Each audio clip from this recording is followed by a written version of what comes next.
and welcome back to Let's Read RWBY Before the Dawn. I am your host, Raymond McNeil of Celtic Phoenix Productions, and joining me today, as always, is the erstwhile Molly Rhyme Master. I'm tired. We don't really want to. We want to do this, but you also don't really want to do this. Yeah, it's a labor of misguided love. I don't know what you would call it. Hello, everyone. The other Molly is in chat.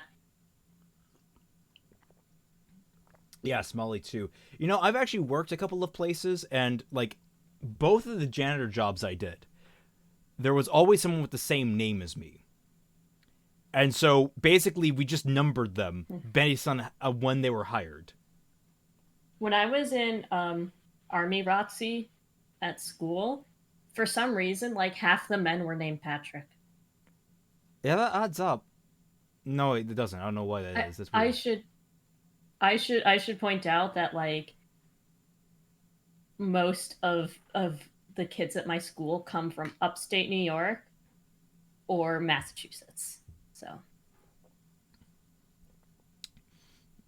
yeah, and Floof, you might want to look it up. I think there's fan art of that. Coco as the Cocoa Puff cereal bird. I'm pretty sure that exists. I don't think girlfriend's in chat yet, so I can't do girlfriend in chat. But I got another pal of mine in chat, so give him a little shout out. I don't know what he wants to be called, but I was gonna call him by his screen name. So hi, Cyan. It's good to have you here if you are here. See, I see Molly is presumably in her Cory Wong costume for the evening. Who's Cory Wong? Let me look that up. Yes. Is that why you're still here reading this? I love your fans so much. You'll suffer. Yeah, no. We're reading this because I need to be appraised of RWBY lore. I'm tempted to read... What? What? He's a guitarist, and he seems to like wearing striped sweaters. Ah, I see. I'm tempted to read that lore book that they released, but, like... Why'd they release a fairy tale book? Lore. But this is like the show. We don't want lore. We just want... No story. Lore. Just story. It's like that dog with the frisbee. You want a pet velvet soft fluffy ears? Lore is good, but I feel like they've established enough to work with. We don't need more of it. Yeah. So we're going to see how much we can get through today. It is more than likely we will actually be able to push through to the epilogue. We have 42 pages left in the book. That would probably be longer than we've ever gone before, but you know what? For you guys, we'll give it a good old try. If we're here till 8 p.m., we're here till 8 p.m. Yes. And knowing this book, it's going to end just as abruptly as the last one. I don't know what I'm doing. If you thought that Resident Evil Code Veronica's novelization ended abruptly, you ain't seen nothing till the writer of these books. Oh, did you read ahead? No. The last book, After the Fall, ended super friggin' abruptly. Like really abruptly. It felt really out of place. I don't know how to describe it. Oh no, did my tassel fall off? Oh, thank God. It fell off only an inch. Good, I can just put it back on. My little tassels, my important little tassels are so cute. Anime is art. Why are you watching us do this at 6:30 in the morning so that I could just make a bad Australian accent for 2.5 hours? That is some dedication. To be fair, that is a very high entertainment factor. All right, we'll get here. All right, time to pull up the chart. Ah, yes, the chart. The chart. Next time, I'll actually get something to put that on screen with, so everyone knows the accents you have to put on. Okay, I think the tassel's fixed. Ladies and gents, let's get into this. How many chapters does this game have? 22. All right, here we go. An explosion shook the chamber. Oh, wait. Oh, sorry. I forgot to say. Last time, the bad guys made their attack and everyone split up to go fight them. Yes. Okay. Anyway.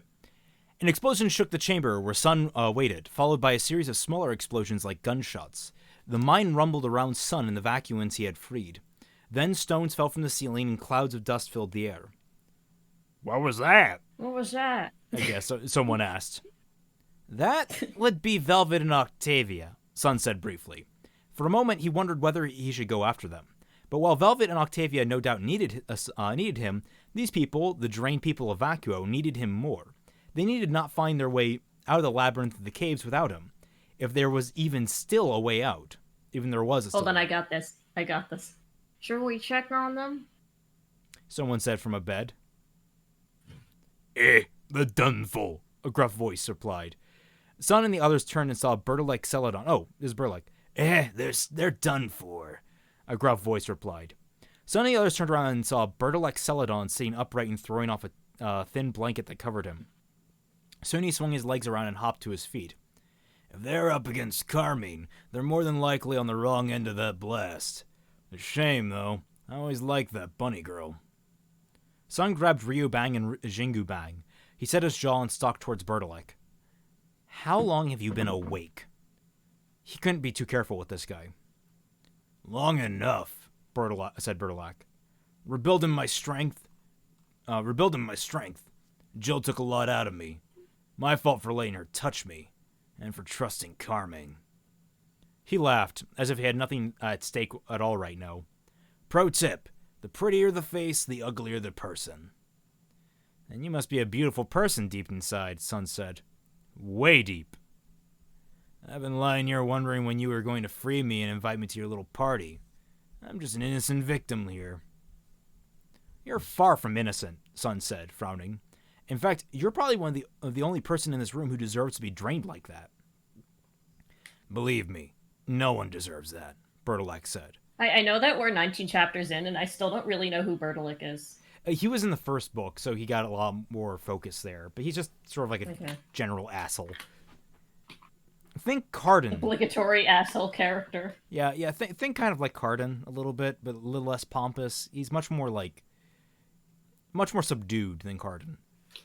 My favorite is when there's a character who's just super mean to someone for no reason other than for there to be some sort of tension. Oh, no, I do it all the time just for fun. It's great. Makes me lots of friends. I get to be the Sundari in a lot of their stories. I don't like feeling powerless, and neither would you. He met Sun's eyes, and Sun wasn't sure how to read his gaze until he continued speaking. Put those toys away, boy. I don't mean to fight you, and you'd better hurry if you want to save your friends. Sun held onto his weapons anyway. He didn't believe those words, especially not when they were coming from a kidnapper, a mercenary who had gone back on his huntsman oath and everything he had trained for. Still, he had to ask.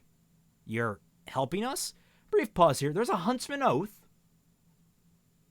Could we please get a transcript of what that oath is? Sort of like the Hippocratic Oath? Hold on. Anmea's art is right. We've had 2 books in Vacuum with not one mention of their maiden.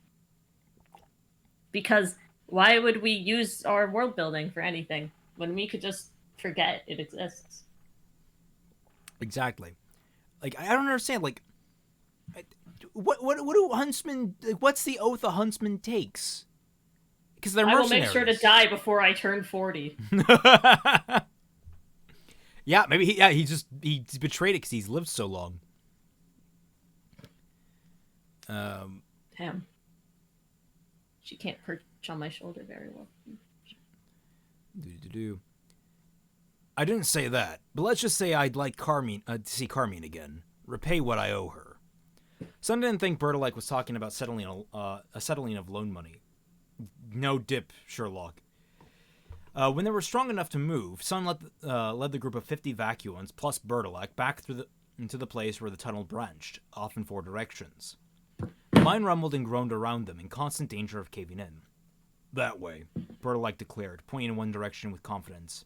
Sun eyed the wicked mace hanging from the man's belt, and tried to remember that he wasn't an enemy. Or not one worth dealing with right now, at least. Yeah, he basically is just, Cardin again. He has a mace, too. hold on. Floof asked about the Weiss plush. Does Floof not know Tiny Weiss? So Floof, you don't know Tiny this Weiss. is this is Tiny Weiss. I've had her since I was, I want to say 17. She was a gift from an internet friend of mine who turned out to be a groomer and got me too'd by his friend group 1 month after sending me a letter about what a terrible person I was. Anyway, so Tiny Weiss is wearing a military uniform because she wants to be just like her big sister. And I gave her little shoes that I You gotta found hold in her an up. arcade in Six She's not on the camera. Flags. In Six Flags, New England. You've got to hold her up. We can't see her. Oh, sorry. So she has these little shoes. I got them at Six Flags New England in an arcade. She's really representative of the journeys I've made. And she's nice to have around. And she's got little sister Mini Marn in the background there, I think. Oh yeah, Minnie Martin is in the background. She's taking a nap, so I'm not going to bother her. Okay, that's fine. Okay, here we go. Where were we? Burlock's tunnel took them to a dead end, though. The tunnel had completely collapsed here, and Sun hoped it hadn't been a mistake to let Burlock take the lead. What would his team think if they could see him now? Velvet, Sun called. The ceiling trembled. What if his friends were under this mess? Shh, Burlock said. Shh, Burlock said. Don't give away our location. I'm not interested in joining this grave. The other vacuums lagged behind, but at least they were moving, and their slower pace allowed them to notice details that Sun had missed. One of them picked something up and asked, "Does this look familiar?" It was a dagger with a wavy blade. Octavia? Octavia? Sun called, looking around the passageway. He heard a groan close to the cave-in. A boot stuck out of the rocks, still attached to a foot and a leg, but it belonged to a man, not to Octavia or Velvet. Sun started digging away. This was going to take forever. I mean, don't assume his gender. The other hand began lifting the rocks off the mound with him. The people he had just rescued, some of them barely able to stand on their feet, were helping him dig out someone they didn't even know. Sun smiled and they kept working. This felt like a different kind of teamwork. After 30 minutes of hard labor, the group uncovered a basic human decency is a different type of teamwork. The group uncovered a body, an unconscious, sturdy-looking man who was part of the Crown's group, judging by the scorched armband on his arm. Then they found a second body under him, sheltered from most of the rocks. This person was also alive, and Sun soon recognized Octavia Ember. She opened her eyes and tried to move. Octavia. Oh. Ow, but I don't know how to do a deep ow, so ow. She said. Deeper. Then she bolted up, grimacing, and said. And she froze.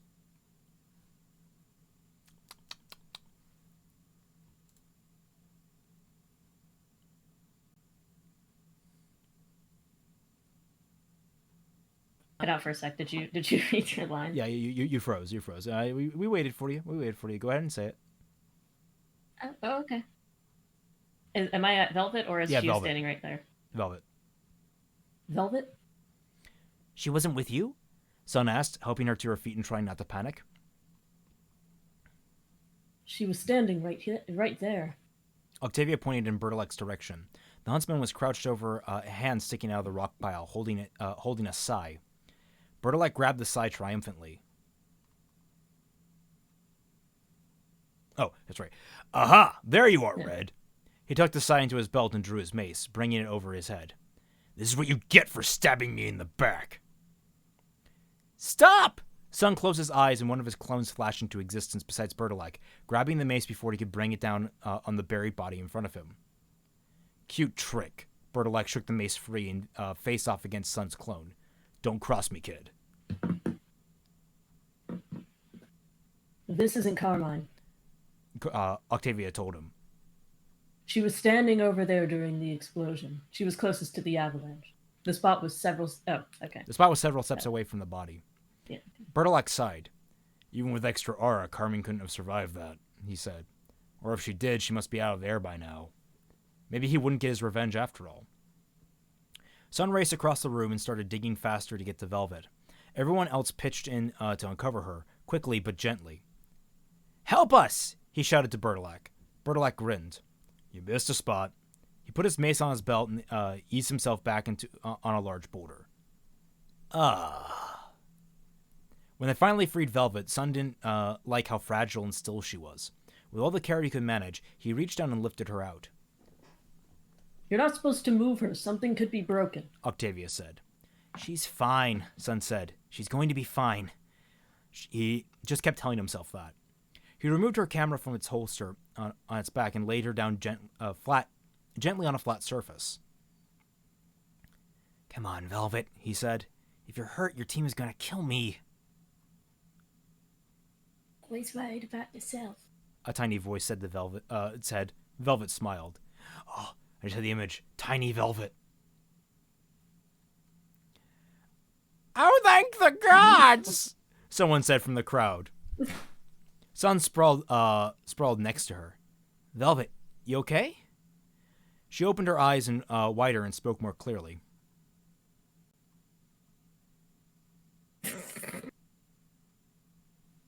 You might want to say that again. You sputtered. Yeah, okay. Let me fix that. Hotspot on.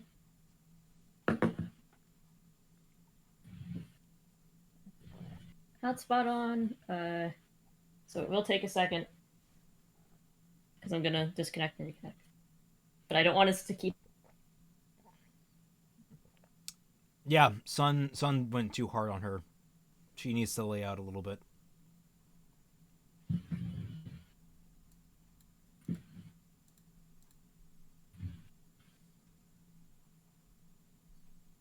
Yeah. Sun X Velvet is a good ship. It's a solid ship. Very wholesome. Seeing if Pat looks good with this outfit. I don't know.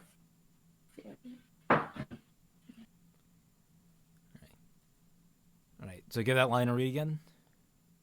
Alright, here we go. Anyone got the number of that Elysian Paladin? That was at Beacon, Sun said, crestfallen. Velvet's brain must have been all scrambled from the explosion. I know. I'm just messing with you. She said, struggling to sit up. Now when someone says it hit me like a ton of bricks, I know exactly how that feels. That's kind of lame that they, like, pretend she's hurt and then she isn't. I mean... I was ready for drama. Velvet's kind of a dick. I like that. She looked around all the gathered people, the one Sun had freed. Oh good, you're all safe. Sun smiled. Always worried about other people first, he said. I'm not sure I'd call us safe. This place is going to come down at any moment. I'm sorry, that's all my fault. Velvet explained what had happened in the fight against Carmine and Jill, plus their last-ditch effort to stop them. Did it work? Oh, this is Velvet still. Oh, did it work? She asked Octavia. Octavia shook her head. I think we got Carmine, but just before everything came down on our heads, Jill flew backward out of the cave. Carmine's telekinesis, Velvet said. She used it to save her friend at the last second. Carmine always had a soft spot for the Austerus twins, Bertolak explained. She used to call Jill Queenie in school. She bought into their whole royalty thing big time. I think she just wanted to get as far away from the Elysian way of life as possible. He laughed. Ironic that she left Atlas so she wouldn't be pressured into joining their militia, but here she is, part of another dictator's army. What about you? Sun asked. Why do you see in them? Bertolak was unashamed. I bought into the promise of being rich and helping rule a kingdom.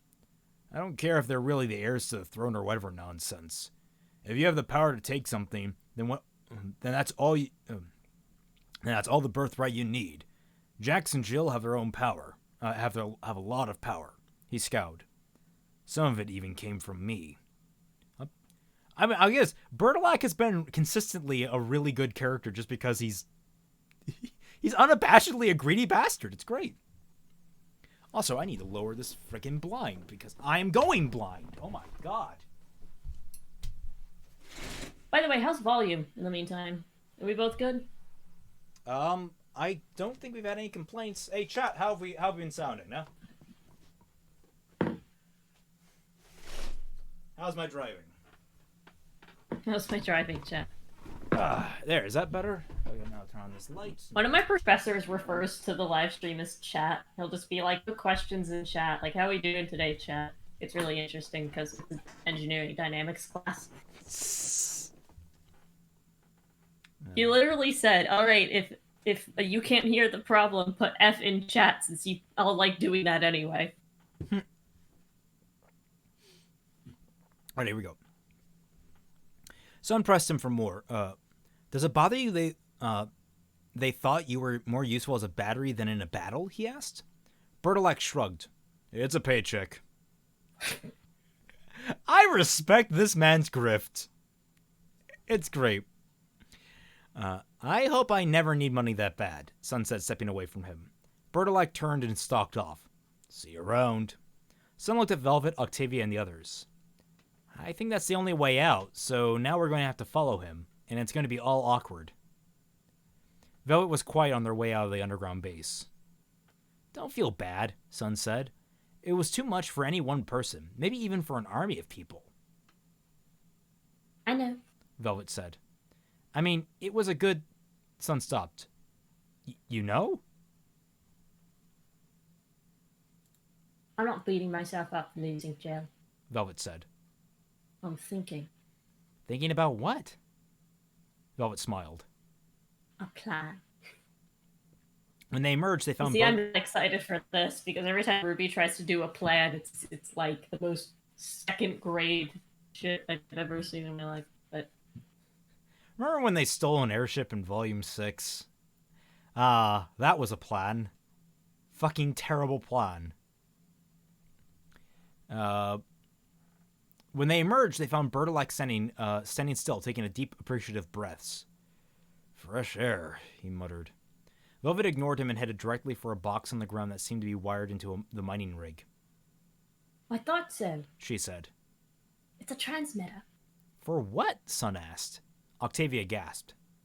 Oh, that's right. We detected an encrypted CCT signal and figured the Crown had turned it into a pirate signal station. Perfect, Velvet said, hands on her hips.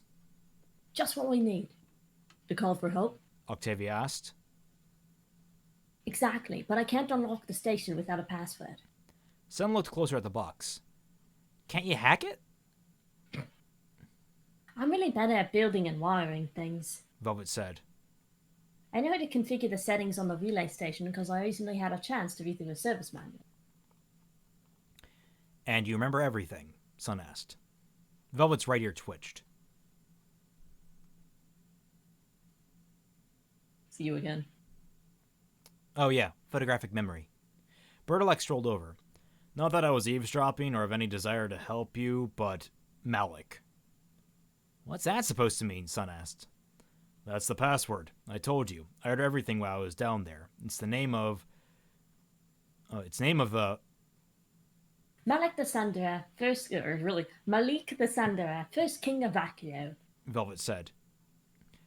I remember now.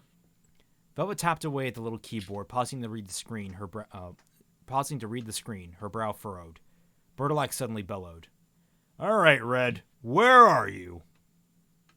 Where are you going? Octavia called. We got Carmine for sure, and the city's the other way. There's no way she went down that easily. And if she's not going to the city. When things get rough, Carmine cuts her losses and runs. I'm gonna find her. See how she likes being hunted by the best huntsman in Vacuo. Headmaster Theodore, Son asked? No, Bertolak Celadon. He climbed out of his sandpit surrounding the tower and disappeared over the ridge. Almost done. Velvet's ears drooped as she wiped sweat from both her face and her arm. Who are you going to call anyway? Son said. Everyone. Velvet looked up. He gave me the idea. All those people you rescued. She nodded to the people who huddled in the entrance to the cave. That we rescued? Son corrected her. No, you're the one who fought to find them all along. No one else cared. And then they all helped you rescue me. I might be... She swallowed. Still buried in there, if not for all of them. We need that kind of help if we're going to defeat Jacksonville. We aren't going to win this with strength, but with numbers. And how accepting of a new monarchy will people be if the crown attacks ordinary people? You're gonna have a hard time convincing the people of Vacuo to rise up and do something to save themselves, Sun said. Hold on. They should have been arrested for that plan, but actually facing consequences of their actions is something the heroes can avoid easily, unlike Pyrrha and arrows. Nice. Sun said. I agree. Velvet held up her scroll, which was wired into the terminal. That's why you're gonna do it. Sun's mouth fell open. All right. Already one chapter down. Also, I forgot the music. Let me put that on. You know, I know I don't always read Velvet lines perfectly, but honestly, some stuff just flows better with the dialect. So. Yeah. This book is actually really doing bananas justice. Like, that's one of the few things that's actually getting right. Woke ship. You asked me. Yeah, Carmine's alive? Yeah, no shit. Of course Carmine's probably alive. What was it that Bertilac... I was confused there a little bit. What is it that Bertilac saw?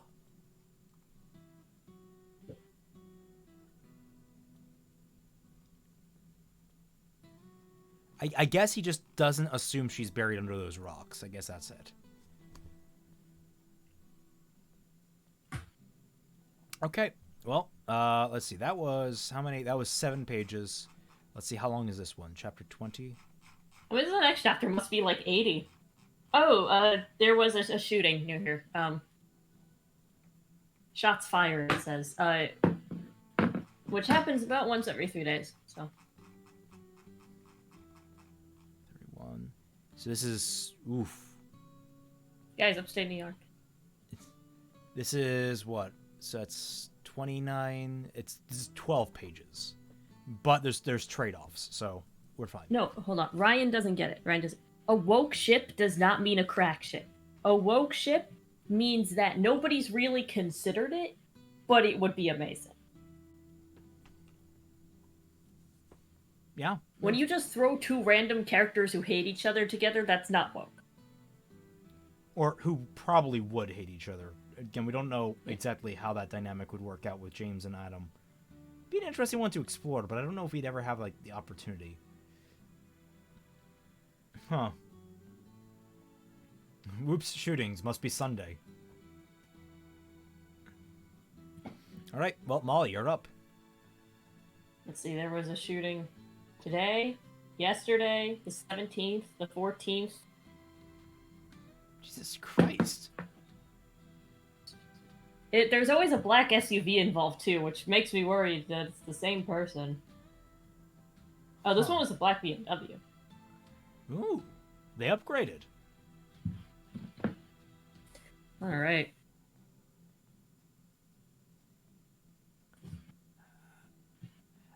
Is CJ Black... Freezer Bird is my woke ship. It's not woke if it's popular. Yeah. Do you guys think that whenever they get to Vacuo in the show, they'll reference any of the events in these books? Would you prefer that? I mean, I doubt they will. I think they'll mention certain things from like Coco and Velvet and all that such. I think they'll make like offhanded remarks, but I don't think anything of substance will be mentioned. And I prefer if something of substance were mentioned.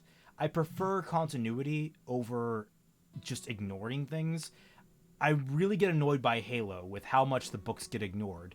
And then people got pissy at Halo 4 because it actually started referencing the books pretty deeply and in actually pretty cool ways. But, like, admittedly, Halo 4 handled some things pretty poorly. I'm not going to say that. I'm not going to say it's perfect, but I really get annoyed when people are like, don't mention the books. No. This is a cohesive universe, guys. You can have things that intertwine. You get people interested in other media by introducing it in new media. The only expanded universe book that really matters is the epic of the Fallout Equestria series that was published into real hardcover books for some reason. Fallout Equestria, as in like do you not know about that? It's some gigantic My Little Pony Fallout fan fiction, and it's like you could buy like binded hardcover copies legally. Yeah. How does that even work? That's like 2 IPs getting Don't just... know. Well, okay then. Well, that's fun, I guess. On today's episode of Weird Things That Molly Knows. Oh, all right. I'll take your word for it. Okay, so, you're up. Alright. Coco stood her ground and deflected Yatsuhashi's sword with her purse, gritting her teeth as if the force of his blow traveled through her arm. If Yatsuhashi was bluffing about being compromised by Jack, he was doing such a good job he was even fooling her. Coco stepped aside neatly as he brought his sword smashing down into the spot where she'd be standing aside.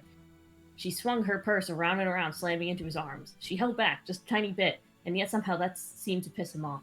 Yatsuhashi swirled around, his blade scooping sand in her face. No one likes sand in their face, but Coco's sunglasses protecting her from being temporarily blinded.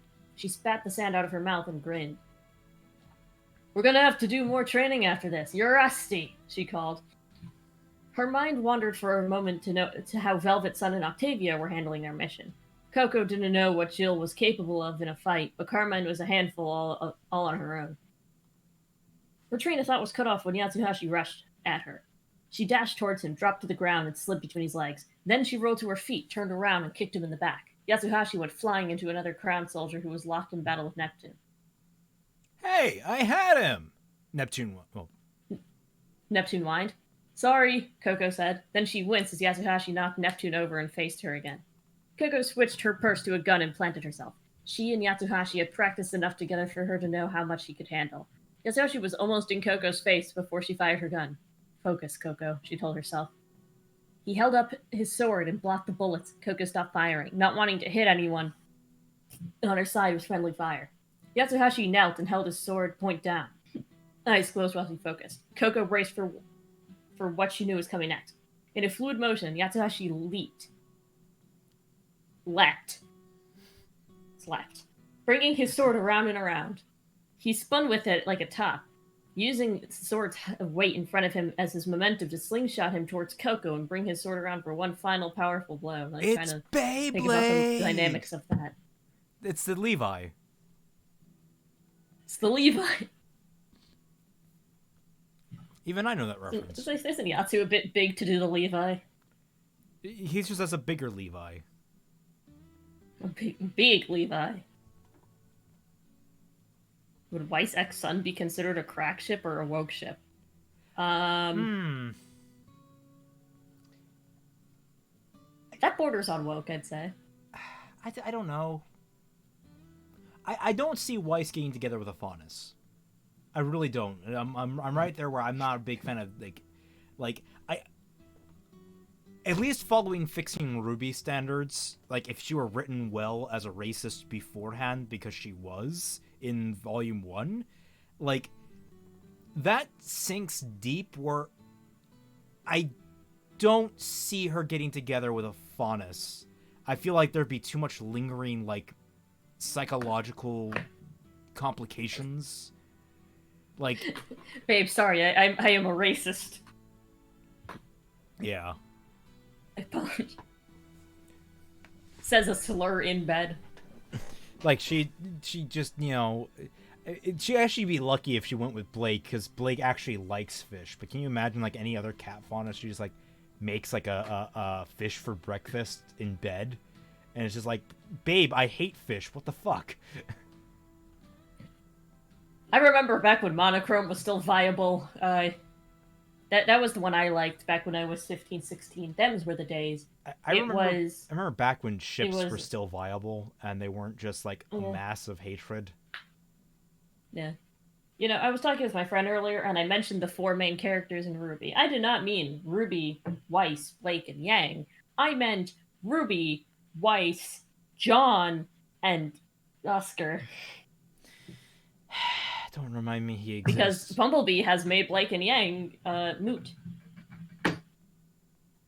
Yeah, basically. It's weird how, like, the ship destroyed their character. Well, to some degree, like, Volume 6 had that... I'm sorry, Volume 7 had that moment where they're discussing things in the back of a truck.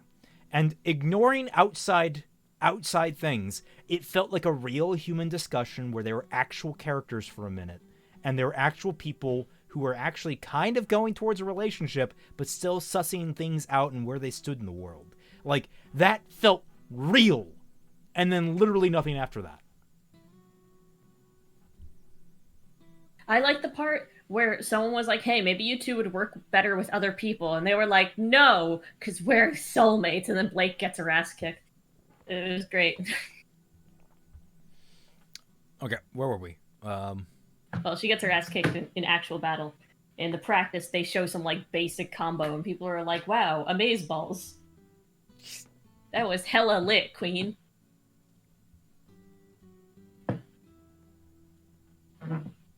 Apologies for saying amazeballs. My friend texted me, Fallout Equestria is giga cursed. Anyway, where was I?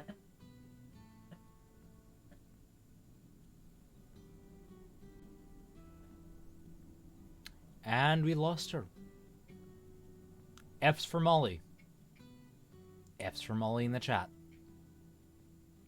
But Coco didn't wait for that. She was already jumping the whirling attack, throwing Yatsuhashi off the door. Bye. Holy shit. We just got that entire thing you said in like a second and a half. Like, it compressed it all down to like a second and a half. Just continue where you were. It's fine. Ugh, that's... Sorry. Alright. She turned and put her boot on his chest. I don't want to hurt you, Coco said. That's my line. Yatsuhashi grunted. He dropped his sword, grabbed her by the ankle, and pulled her onto her back. He was above her in a moment, jabbing the business end of the sword towards her chest. But now he was moving a little more slowly, more carefully, like he really didn't want to hurt her, like they were sparring. Exactly like when they were sparring. They had gone through those exact motions so many times, Coco didn't even have to think about how to counter him. It was all muscle memory. She rolled to one side as the blade came down, then looped her leg behind Yatsuhashi's, and pulled. He fell backwards again, so Coco pushed herself up quickly and smacked his sword away with a backhanded swipe of her purse. Now they were into it. Even though Rumpel had been under the Crown's influence during their training exercises with Professor Sunnybrook, she'd been right about one thing. They relied on their weapons far too often, Yatsuhashi especially. Coco had to admit he relied on power in battle and just didn't move as fast as the rest of his team. That wasn't a criticism, just an honest assessment from her as his leader and friend. It didn't matter because they were a team, and their strengths complemented one another. It was when they shared the same weakness that there was a problem. Coco relied on Gianduja a lot, and her semblance, which was why she and Yatsuhashi had increased their hand-to-hand combat training so much it's really in shape. Something that wasn't emphasized much at Beacon. They both wanted to break their bad habits. Isn't this just what they did for RWBY in Volume 5? Yeah, I was going to say, like, what is this with, like, the whole, like, you rely on your weapons too much type deal? Like, I don't... Especially for Yatsu, the man is a freaking Hulk. Like, just punch them. It's not... Just learn how to do a good punch and you're good. They had practiced these moves and dozens of others before to disarm each other to even the match. Now Yatsuhashi was going to disarm Coco. He swung his legs around in the air and hopped back onto his feet. Coco rushed him, but he stood his ground, and this time when he swung her purse at him, he grabbed it and twisted, pulling it and sending Coco flying. She lost her purse strap and landed 30 feet away. Yatsuhashi spun her purse around in one hand with a smirk before tossing it beside his sword. He left the weapons there as they came together and began trading blows.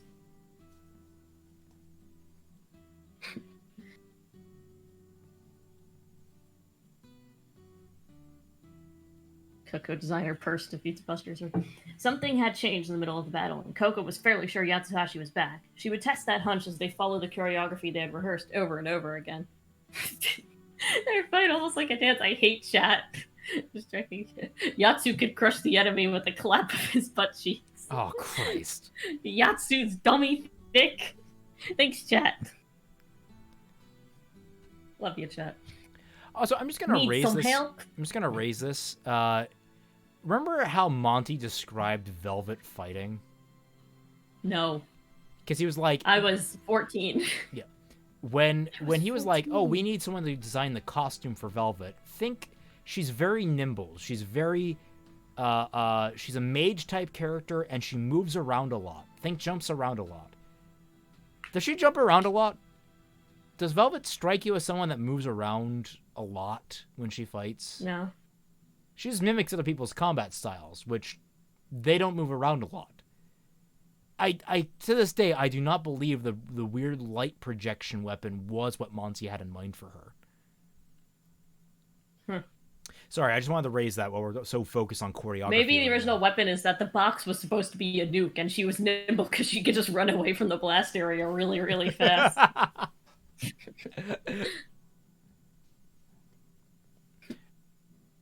Hey, I need some help. No, I finally got that accent right. Sage called. No, I got this, Coco said. We'll see about that. Yatsuhashi said. In a lower voice, Coco asked again, You in there, Yatsuhashi? His face didn't change. He was good at hiding emotion. But he whispered back. I'm back in control, but I don't want Jax to realize that. Coco glanced over at the last location she had on Jax. Now he was surrounded by a ring of soldiers. Good, she said. You're going to need to get close to him. Yatsuhashi grunted in assent. And then you know what you have to do, she said. She saw shame and anxiety pass over his face. She blocked a punch and slapped her hand, palm out, into his chest. He stumbled backward, shaking his head. And he grabbed her arms and they wrestled, pretended to, so he could get closer. That's not a wrestling match. That's about as much of a wrestling match as me and, like, an empty can of soda. I was gonna say, like, that's a bear breaking a twig. I understand what's necessary, he said when he was sure no one could hear.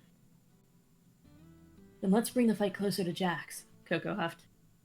Just make it look good. What do you think? Maneuver 12? Yatsuhashi didn't answer. He just launched right into it. Sorry, I'm just so used to reading the description that I'm automatically jumping into after you read something out. Sending Coco flying through the air in Jax's general direction. She landed and turned to see Yatsuhashi barreling towards her. She dropped to her back and kicked upwards with both feet to catapult him ever closer to Jax. They executed the move perfectly. Coco ripped off her beret and used it to wipe sweat from her face.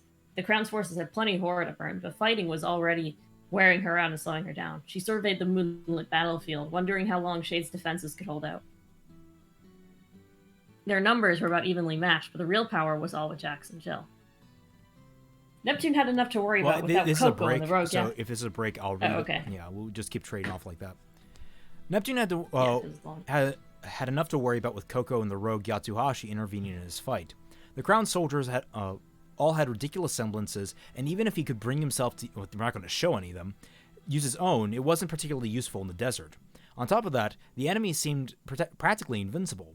One woman Neptune was fighting kept disappearing while they fought, only to reappear behind him with a roundhouse kick to his face. But he wasn't going to give it up to these posers. After all, he was running out of huntsman academies these days. Neptune thought he saw a shimmer to his right. He kicked some sand in that general direction and hit something person-shaped. He swung his trident around and zapped her. His opponent grabbed onto the end of his trident and took the full voltage of his electric dust. She pushed back on the weapon, and the butt of it slammed into his chest, knocking the wind out of him. Sage. On your left. Sage called as he raced past Neptune and swung his sword at the woman. She turned invisible and his sword passed through air. Then he pitched forward as if someone had kicked him in the back. He caught his balance and brought his sword back around, again swinging and missing. Neptune had to laugh before he realized he needed to jump in to help. Oh, okay, it's me again. The bright moon was at its highest point, but when Jill arrived, she somehow outshined it. Nice. Scarlet squinted at the iridescent aura enveloping the woman. Oh, they mean literally. She must have gotten past Sun and the others, but Scarlet couldn't pause to worry about what had happened to his friends. Now it was up to them to shut Jill down. After more than an hour of the most intense fighting Scarlet had ever experienced, would have liked to see that.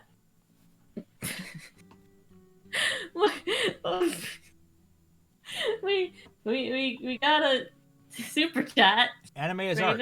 Honestly, put yourself in Coco's position. If you got clapped by a guy's butt cheeks, would you be jealous, envious, or would you admire them? Probably a little bit of all three. A little of all three, I think.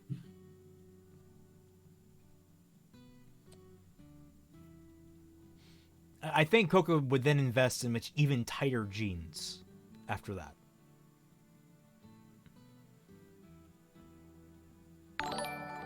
Oh, there it is on screen. Okay, there we go. Good. VTuber Coco. VTuber Coco. Yeah. Yeah. All right, where were we? Jill arrived, yeah. Your read. There was no way he or anyone could beat the Crown's aura-enhanced soldiers who had been hand-selected for strong semblances. The Shade Forces had already been pushed back. The Crown was inside the wall. They were losing. Scarlet ran towards Jill, dodging her forces, firing bullets with the gun in his left hand and blocking attacks with the cutlass in his right. He was peripherally aware that the others had the same idea. Olive and Arslan were close and also heading for Jill, while Coco was still fighting Yatsuhashi and too close to Jax for comfort. Scarlet wondered what her play was going to be. Until Jill was defeated, Jax was untouchable as his army. When Coco saw Jill arrive, she stumbled, taking a punch from Yatsuhashi full force. He hadn't been pulled back because been pulling back because he hadn't expected her to let him hit her. She sprawled in the sand while he waited for her, not sure what to do. She shook her head and scrambled to her feet, dusting herself off. Lucky punch. Who was the one saying this? Coco. Coco? Yeah. Lucky punch. She called out for Jax's benefit. They were close to him. Close enough to him to watch him fight with obvious enjoyment, but not close enough to make their move yet. Whatever that was going to be. She had to get Yatsuhashi within arm's length of him so he could do his thing, but Jax was well protected at the moment. What's wrong? Yatsuhashi asked under his breath as they resumed their fight. Velvet, Sun, and Octavia were supposed to stop Jill from getting here, Coco whispered. Yatsuhashi glanced at Jill. It was his turn to falter, concern all over his face. If Jill was here, then Velvet had failed, and they had no way of knowing what that meant. The only consolation was that Carmine wasn't yet on the scene. Jill had arrived alone. Maybe Velvet and the others were still keeping the Huntress busy. Coco planted a roundhouse kick in Yatsuhashi's gut. He doubled over. Why? He groaned. Jax is watching, she reminded him. Right. Yatsuhashi winced and pulled himself back up. Glad we're on the same side.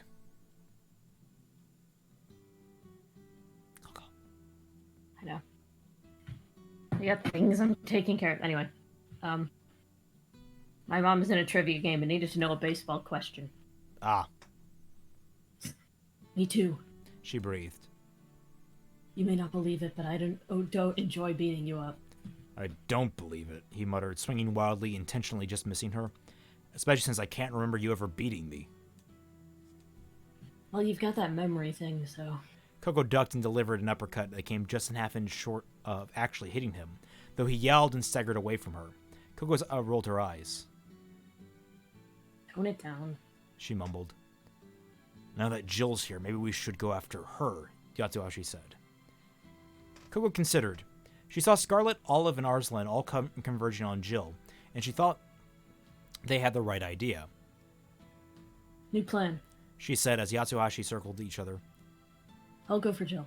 We may not be able to weaken her, but we could keep her from touching anyone else and stealing their aura or delivering it to the troops. Maybe, just maybe, she'll start to run out eventually. She must be stretched pretty thin. You join Jax's guard and wait for a clear shot at Jax. Use your semblance on all of them if you need to. Yatsuhashi grimaced. He didn't like the idea of that. If I need to, he agreed. Coco ran straight at Yatsuhashi and tackled him in the chest, just like she had when wrestling with her brothers growing up. Yatsuhashi folded and she pushed herself up. I lost my place. This has not been my day. Good luck, she said. Then she broke away from him and ran towards Jill. Along the way, she scooped up her purse and turned it into a Gatling gun. It was open season. Let's see how much more. In Vacuo, there was an old folk tale about a foolish man who agreed to a staring contest with the sun.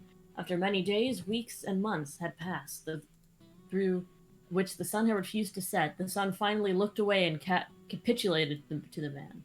In exchange, he had given the man and all his children and children's children better growing crops than anyone else in Remnant. So the man won. Young Fox had said to his Uncle Copper the first time he was told the story. Sure, Dev.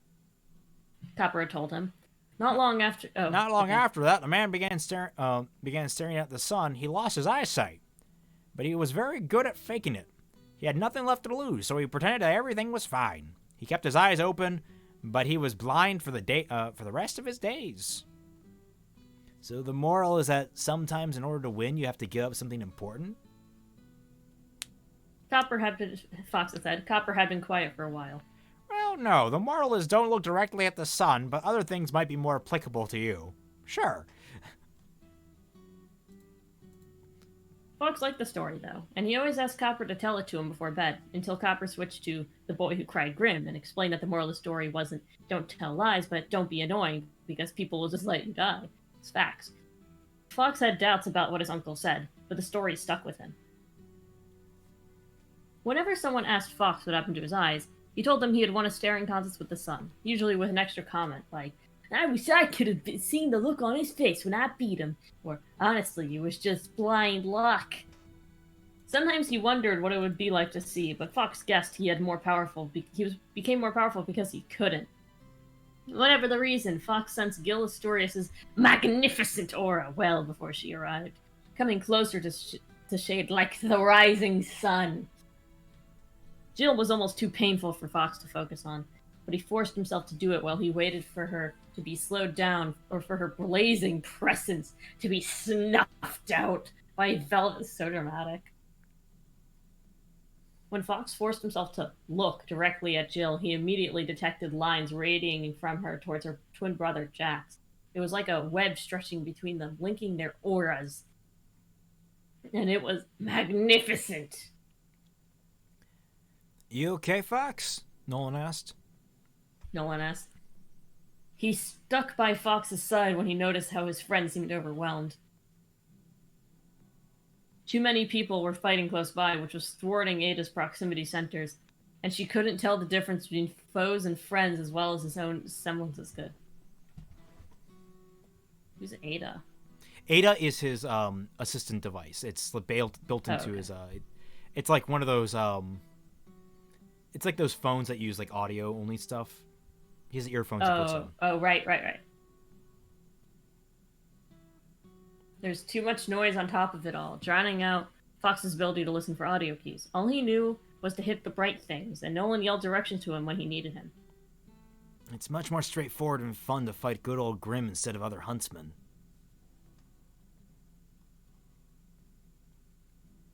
Fox thought. Watch out, Fox! Nolan warned. It's...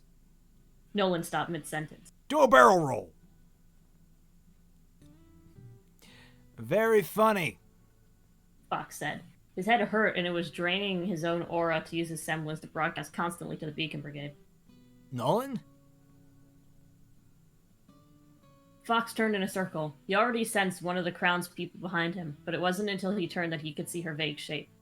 Her aura was distorted, but he knew who she was when she spoke.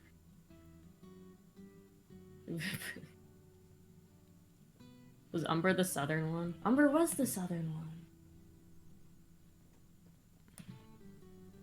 Hey, Fox.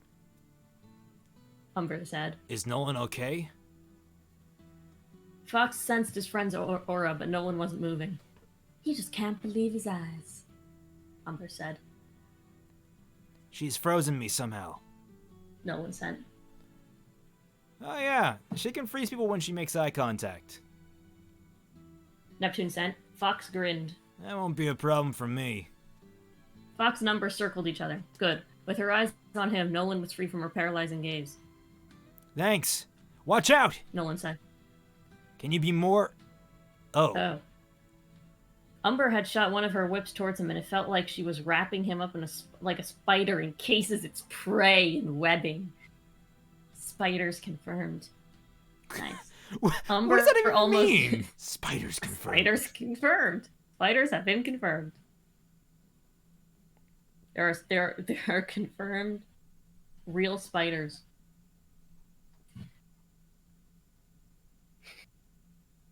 Umber almost never used her weapons in a fight. She didn't need to with such a killer semblance. Fox extended his tonfa and sliced through one of the whips. He reached out for the other, missed, then grabbed it, and he pulled, sending Umber spinning. She grunted, and then felt a loop of the leather settle over his neck and tighten as she pulled him towards her. He started to choke. He brought up his elbows and scissored the blades of his weapons. He and Umber tumbled away from each other. Oh, girlfriend in chat. Girlfriend in chat. Okay. Hi, girlfriend. How's it going? She's here now. She says spiders confirmed. Nice. He and Umber tumbled away from each other. Fox fell and then quickly arched his back, legs in the air, and hopped back onto his feet. You were a bad teammate, Fox said, thinking bitterly of the reinitiation experiment. She's behind you. Nolan sent. Fox spun around. You were a bad leader, Umber said. You're a bad person, too. How can you support the crown? Because the next time Vacuo's invaded, I want us to win. Umber moved slowly around Fox. He turned to track her motion. You think Theodore and a bunch of students are going to be enough against whatever brought down Ozpin and Beacon? My money's on Jackson Jill. Umber laughed. By the way, you're also a bad fighter. And you're a bad liar. Fox activated the guns in his weapons, but before he could fire him, he felt whips tighten around his ankles. She tugged hard and his feet flew out from under him. He ate sand. Even I should have seen that one coming. Scarlet was the first to reach Jill and the first to attack. He was surprised that it had been so easy to reach her, unlike her brother. She wasn't relying on other huntsmen to protect her. But then he realized she didn't need any protection. She was prepared to defend herself, and she had a massive reserve of aura making her impervious to his sword and bullets. Jill pulled a bow from her sling in the back and drew an arrow in one smooth motion, sending it sailing towards him.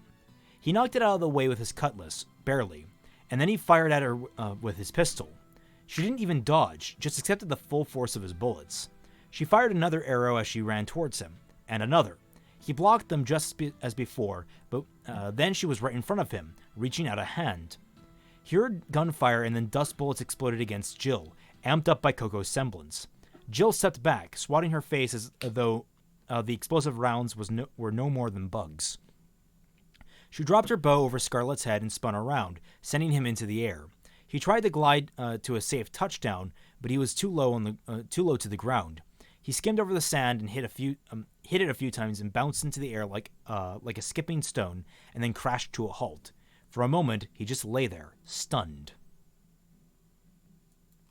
Coco kept firing at Jill, but as far as she could tell, she wasn't making a dent in her aura.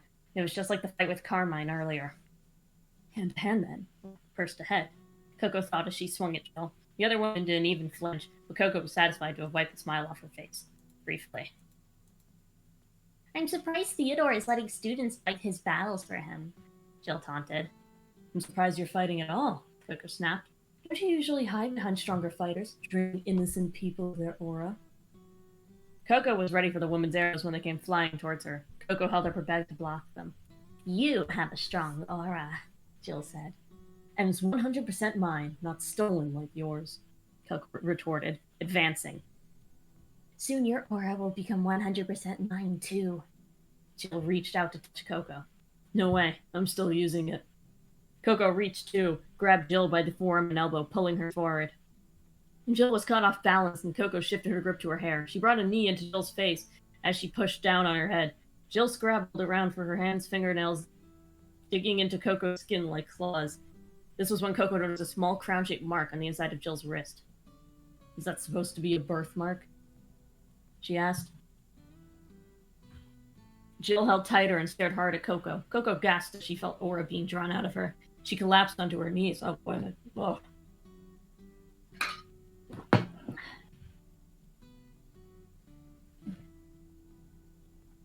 I'm serious. It looks more like a brand, Coco said faintly. Did your dad put that mark on you, or did you do it yourself? It was like her very breath was being pulled from her lungs along with her aura. She couldn't breathe. She couldn't think. She fumbled for her purse with her free hand, but she was losing strength. She could barely lift it. Her purse fell to the sand. Only one kid in a generation is supposed to be born with the royal. Coco could hardly form the words. The edges of her vision were blurring and dimming. When Jill let her go, Coco collapsed beside her purse. She could only watch while the woman examined the mark on her wrist. And she could only wonder where the moon had gone. Was there supposed to be an eclipse tonight, or was she losing all sense along with her aura? And she realized eclipses don't have massive leathery wings. The Ravagers do. Heads up, Coco choked. Jill looked up just as the flying Grim swooped down to scoop her in its claws. Coco rolled over and slowly dragged herself to her feet. That Grim wasn't going to be any match for Jill, but it had bought Coco some time. Now, from where she stood, Coco could see Grim pouring through the broken wall into shade. She was almost happy to see them. The Grim have arrived, Coco said. It's about time. No one responded. Hello? Fox? Coco realized she was just talking to herself. She looked around the battlefield and saw Fox and Nolan fighting against Umber. She didn't need an aura meter to know Fox was almost out of juice. Coco surveyed the rest of the battle. Professors Rumpel and Sunnywick were fighting side by side, now moving toward the Grim. Students were still taking on the Crown's soldiers, but they were slowly losing the battle. They needed reinforcements, a new edge.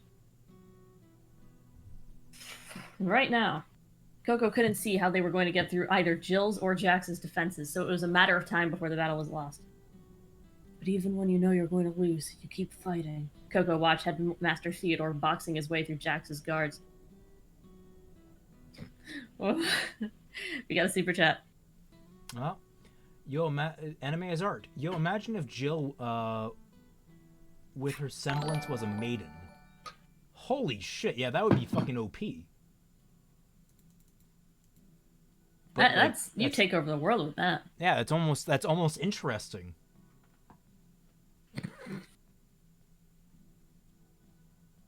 Please continue. It was slow going. And in response, Jax was calling more and more huntsmen around him. Meanwhile, Yatsuhashi hung on nearby, half-heartedly fighting against his own side until he gets shot at Jax. Oh, Coco said. She had an idea. She tried calling Yatsuhashi on her scroll. Sling was jamming the signal. Now was a really bad time for Fox's TeamSpeak to be out. Coco started running back towards Yatsuhashi. Alright, we're going to take a brief break here so I can use the restroom and such. We'll be right back, people. I'm in charge of chat. I was just sorry. I was just going to do it to the "we'll be right back" message. But if you want to take over for chat, yeah, fine, sure. Oh, I love taking over. I love being the center of attention because I'm arrogant, I guess. Chat. What do you want to know?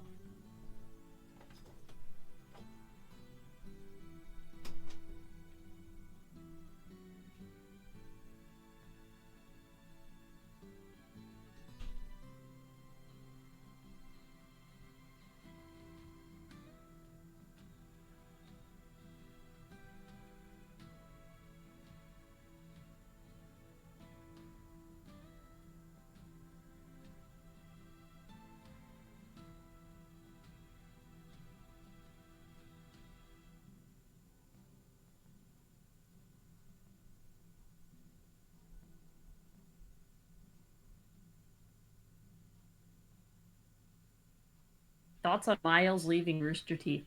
I think it's hilarious just to see Rooster Teeth slowly collapse. You know. I know this is a Reddit's question, but which character do you think is the thickest? The answer is always Kali. The real curse of Kali is that I think that she you know, it's like a deal with the devil. So she got like cat milf figure, right? But also her daughter's Blake. You know?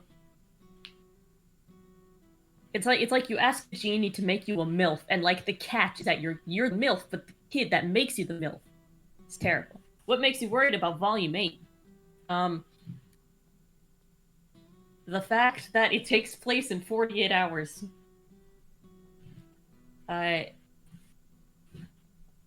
Because, you know, I don't know how they could drag out things like that. Also that they will not use people correctly.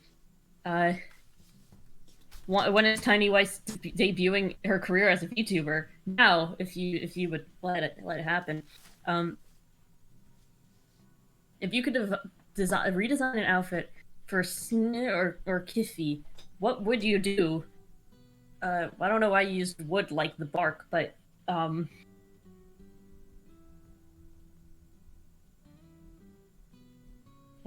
if I could redesign one of them, I guess I would redesign Velvet.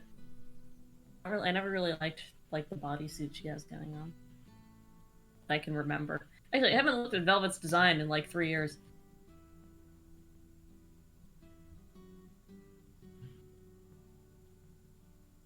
Yeah, I don't like that thing she has going on. Volume 6 is 3 days? Oh, okay. Half of that was good, that's true. Um, have I heard of Aviva? No, but I have a lot of friends named Aviva. Common name. Um,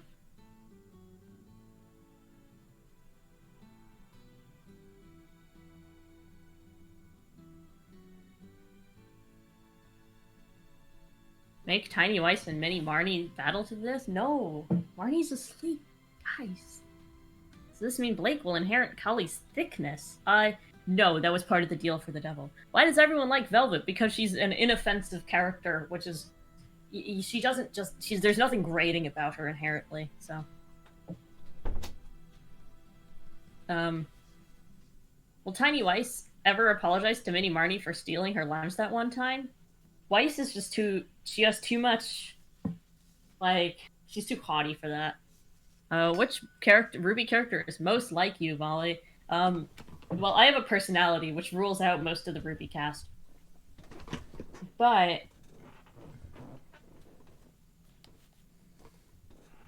I don't know. I really don't know. I've never thought about that. Weiss is my favorite, but I don't like relate to her. 46, and we're starting at page 232. So we have 14 pages. Oh, before we get to the epilogue. Wonderful. Have you watched Meta Runner? No, I haven't. I'm back. A few comments on the things you were talking Raven? about. What? Why do people even like Raven? I don't know. She's awful both in terms of her personality and how she's written. I don't know. She's not even hot, so you can't use that as an excuse. Her voice acting's terrible. So you can't use that as an excuse. I was gonna say the Callie's milfness was a literal monkey's paw. Now that she's with banging son, we all know that happened, right? We're all in agreement. That's what happened. God, they just make it like so. Callie's gonna have. That's how how Gira's gonna know that Callie cheated on him. The child that's gonna pop out is gonna be some random faunus.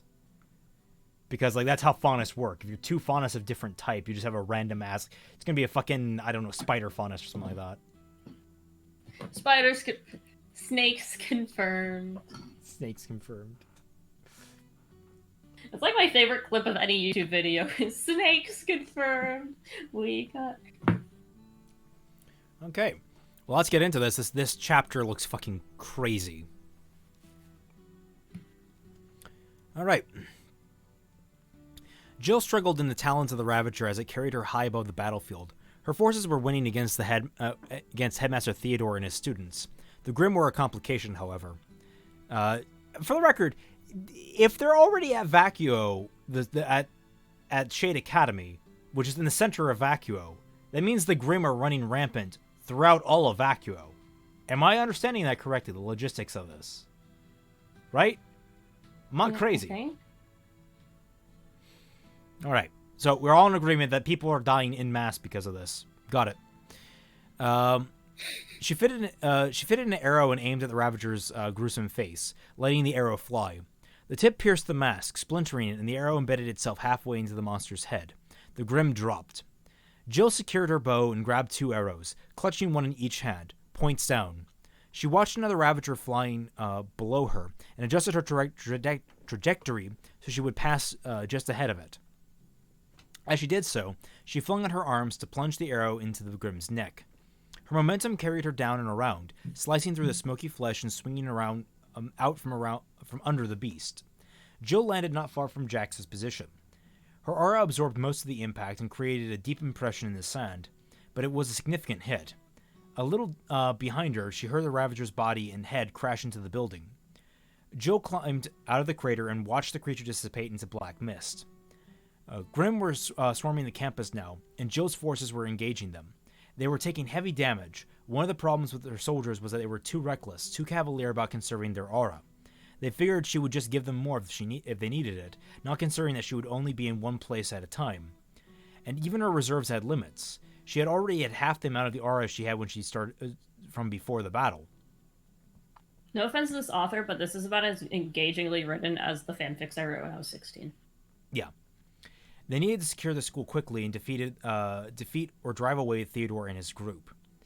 Jill turned her attention back to the battle, bow at the ready, and noticed dozens of students heading for her. From behind, another wave of Grimm was moving in.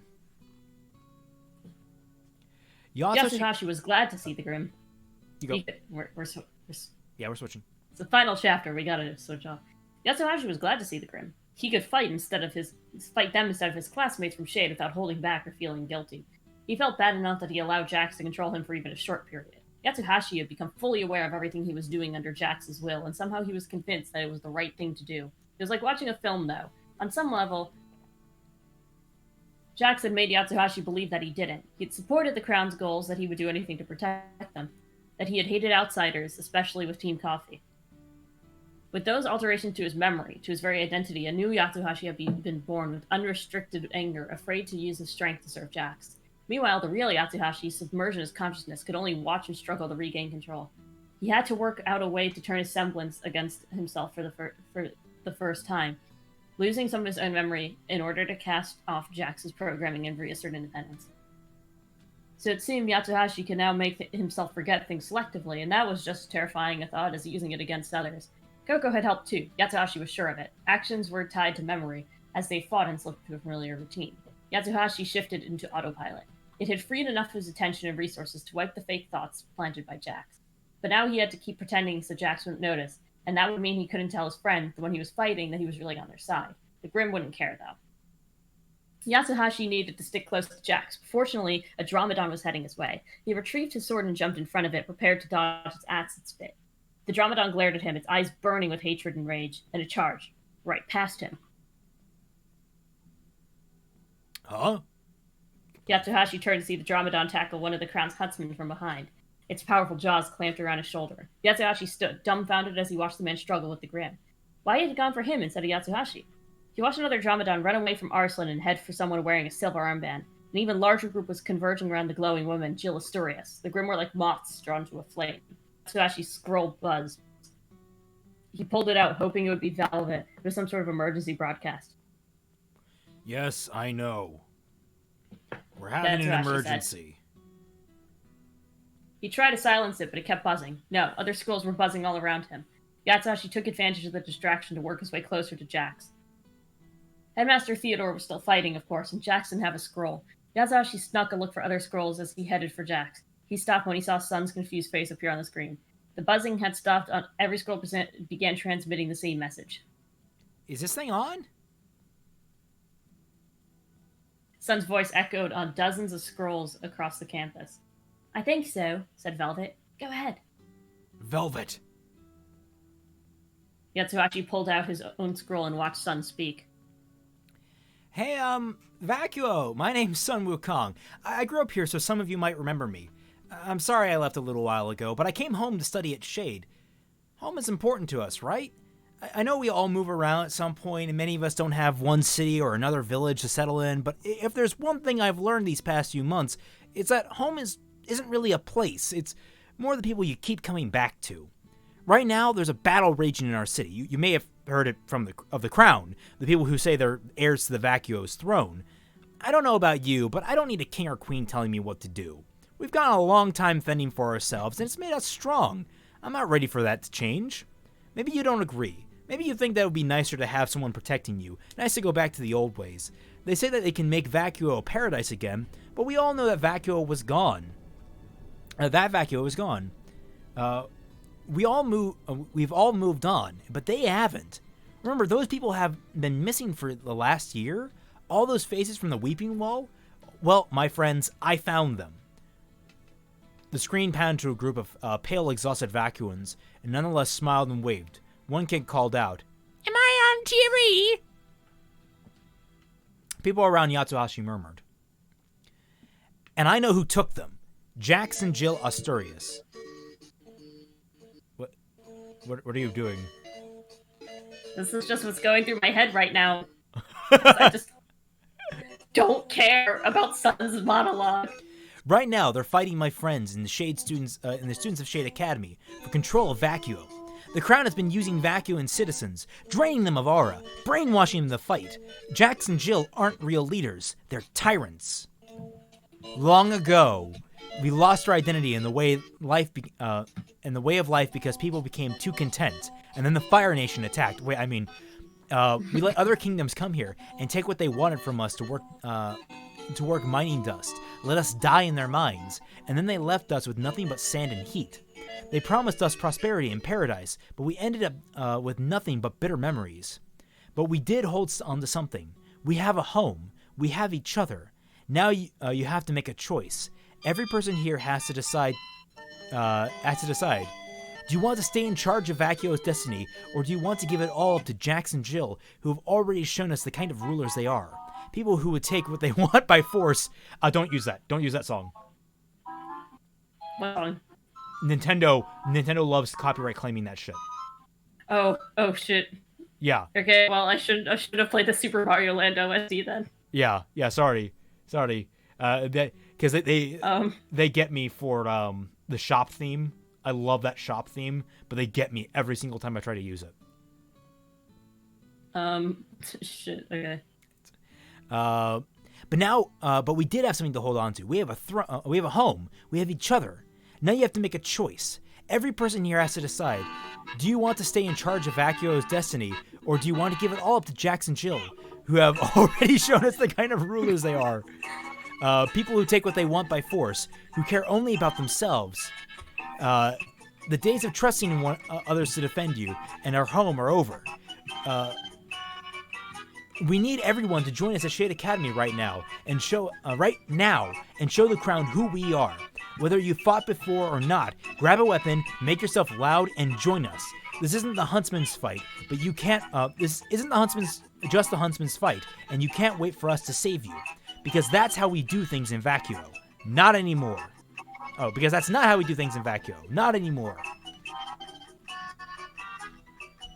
Okay, you're up. Oh, thank goodness. I'm sorry for killing your channel. Not yet, but you almost did. We got close. The transmission cut off. Someone began laughing. Yatsuhashi looked up and saw without surprise that it was Jax.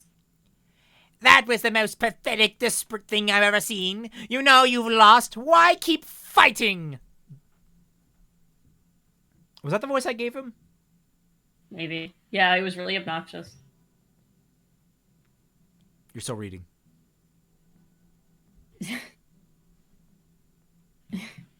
Jax cackled. Theodore approached him to answer. Because we never give up. Because this place belongs to all of us, not just you. They aren't going to save you. Jack said, rolling his eyes dramatically. Yatsuhashi checked his scroll. It had a signal again. Whatever Velvet had done with the network must have been blocking it before, but their message delivered is clear again. Yatsuhashi had a message of his own now, and his own way to deliver it, so he texted Fox. Oh, God. All right. Play charge. Are you playing this music to mock Sun? Yes. That's why I'm playing the silly music over his speech. Yeah. I don't know why he's I'm just like, yes, Granny, go out there and start hitting people with a frying pan. Hey, yes, 3-year-old child, you can have this gun. I'm just imagining that right now. A voice popped into Jill's head, but it wasn't speaking to her exactly. It sounded weak, but it was speaking to everyone.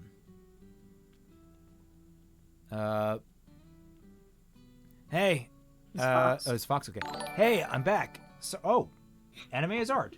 So Vacuo was a paradise, and now it's bad. Jill and Jack want to restore Vacuo and make it strong, and Sun wants it to stay bad. This sounds dumb. Yeah. Now that when you say Bro, it I'm like sorry that. for playing Nintendo music. Nintendo, don't kill me. Yeah, where were we? Hey, I'm back. Sorry about that. The person sent. This must be Fox Alistar. Oh, yeah. Wait, are you reading or am I reading? I'm reading. You're reading. Yeah. This must be Fox Alistair, Jill realized. Carmine had told her about him and his friends who had stopped her and Bertolek from bringing in the asset. I'm going to make this quick. I don't know how long I can doing this. Stop it, Umber. Jill turned her attention to the battlefield. She saw a dark-skinned boy with red hair fighting against their shade operative. Why didn't Umber just use her stone glance to silence him? Long story short, it looks like the Grimm are attracted to the pretty aura coming off Jill, Jill Asturias and the Crown Forces. Who's Argento? Who the fuck is Argent? What?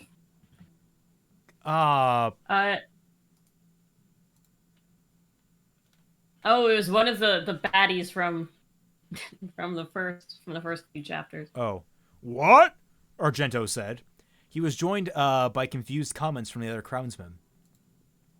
Jill looked around at the Grimm who have been advancing on our position. Could that be? Could that be what's happening?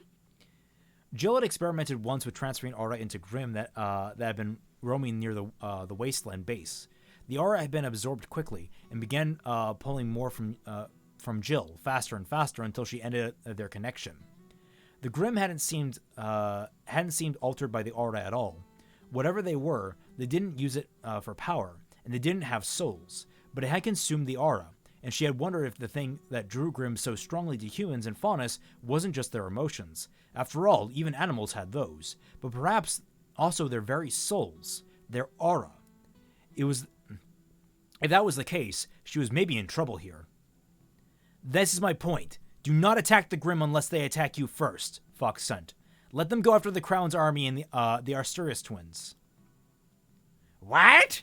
Another Crown soldier said. And then the drums began, from the other side of the wall. Jill turned to see a stream of people entering Shade Academy's campus, banging pots and boxes, carrying guns, swords, and knives, bows and arrows, maces. They weren't huntsman weapons, but this was vacuo, and everyone was armed, even in the city. And they were coming for a fight. 'Cause it's tough. Everyone take a drink. For the first time, Jill was worried. She raised her brow. So Grimm are attracted to aura now? I guess? Oh my god, is that going to be like the twist of the entire series where at the very end it's just going to be like everyone loses their aura? Like Ruby's going to be like, we can save everyone, but we all have to sacrifice our aura. And like the Grimm are just like... what? That's like an ending I've seen before where like the sacrifice is like the characters have to stop, like have to not be magic or something. Alright, well, here we go. You're up. It's Coco time. At least it's Coco time. Chad is having a moment. CJ's having a moment, I'm sure. CJ, deep breaths. Get your inhaler. Take a deep breath. Coco couldn't believe the Grimm were on their side. Sort of. Hilariously, it didn't even matter. Star versus. That's what it was. Thank you, Brady. Anyway. Hilariously, it didn't even matter if what Fox said was true. All that mattered was that the Crown's army bought it, and the resulting panic attracted twice as many Grimm as before. And by attacking the only Crown soldiers, the Grimm were working with the Huntsmen for once, doing the job for them. With Ravagers, Jackal, and even as a raft pinning down the Crownsmen, Shade's forces could concentrate on Jill Asturias while Yatsuhashi attacked Jax. Of course, once they stopped the Crown and their soldiers, the Grimm would turn on everyone equally, but they would handle that when the time came. That was the problem Coco would be all too happy to deal with. The Grimm were easy compared to the fighting supercharged huntsmen. The Grimm were at least predictable, except today, she supposed. Coco hurried over to Headmaster Theodore, who was watching the Grimm surround Jax and his guards, being vaguely disappointed. Everything okay, sir?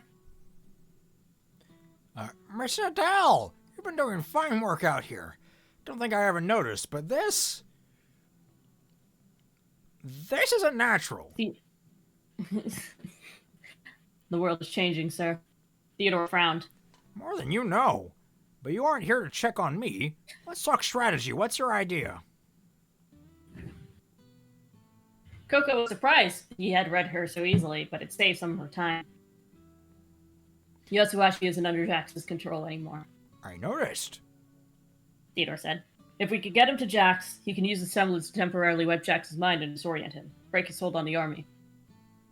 The part that's brainwashed, anyway. Theodore nodded slowly. I like it. But how are we going to do it? Coco liked the idea of a headmaster asking her what to do, but she didn't have time to save right now. I want you to pretend to fight him, and then punch him really hard. Pretend to? Theodore raised an eyebrow. No, actually punch him, Coco demonstrated. Hard enough to send him directly towards Jax. Theodore's face lit up. Good. I've been meaning to challenge young Mr. Daichi to a bout. He clicked his gloves together. I'm on it. Professor Theodore headed for Yatsuhashi. Coco wondered if he was going to tell Yatsuhashi the plan first. If not, though, she trusted her teammate. They'll figure it out. Neptune joined the rest of Shade forces and the citizens of Vacuo in firing on Jill Astorius. Up close, she was fighting Grim with an old-style bow and arrow, and some impressive moves. She would have been a great huntress, he thought. Then Neptune was distracted by the sight of Headmaster Theodore striding across the battlefield towards Yatsuhashi, who was fighting some jackalopes, even though they didn't seem that interested in him. Hey, look! Neptune called. This should be good. Jill was surrounded, exhausted, running out of aura. If she waited too much longer, she really would run out, and then everyone would run out, including her brother. If she took back some aura now, she might survive a little longer in this fight against the Grim and Shade students and the faculty, not to mention the damn civilians from the city. She looked across at Jax, who was still protected by his King's Guard from the group of Grim closing in on them. The shadow of a Ravager passed overhead.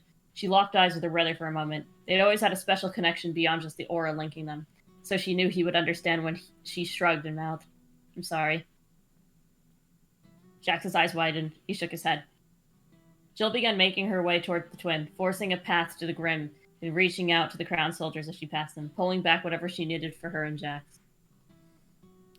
Fox noticed how much Jill Astorius' aura had dimmed, and as she walked past her soldiers, their lights flickered out, and hers flared brighter. Their bottomless supply had been cut off. They were on their own now. Here it comes, Nolan said. What? What's happening? Fox asked. Theodore is taking down Yatsuhashi. I wish we were taking bets on this. Who would you bet on? Fox asked. Theodore, of course, Nolan said. I bet on Yatsuhashi, Fox lied. He had to support his teammate, but Yatsuhashi was going to get creamed. Fox was glad he didn't have to witness it. But then he heard the boom when Theodore punched his friend. Yatsuhashi held up his hands as Headmaster Theodore stalked towards him. Sir! Yatsuhashi whispered. I'm with you. Jax isn't controlling me anymore. But Theodore acted like he hadn't heard. Come on, Daichi! Fight! He egged on. Theodore tossed right and Yatsuhashi dodged it. Then Theodore feinted with his left and punched again with his right. It clipped Yatsuhashi in the shoulder. It didn't hurt much, but Yatsuhashi was so tired. Please, sir, I have to get the Jax. I might be able to end this. Theodore winked. Get ready. Ready? For what? Now's your chance to fly!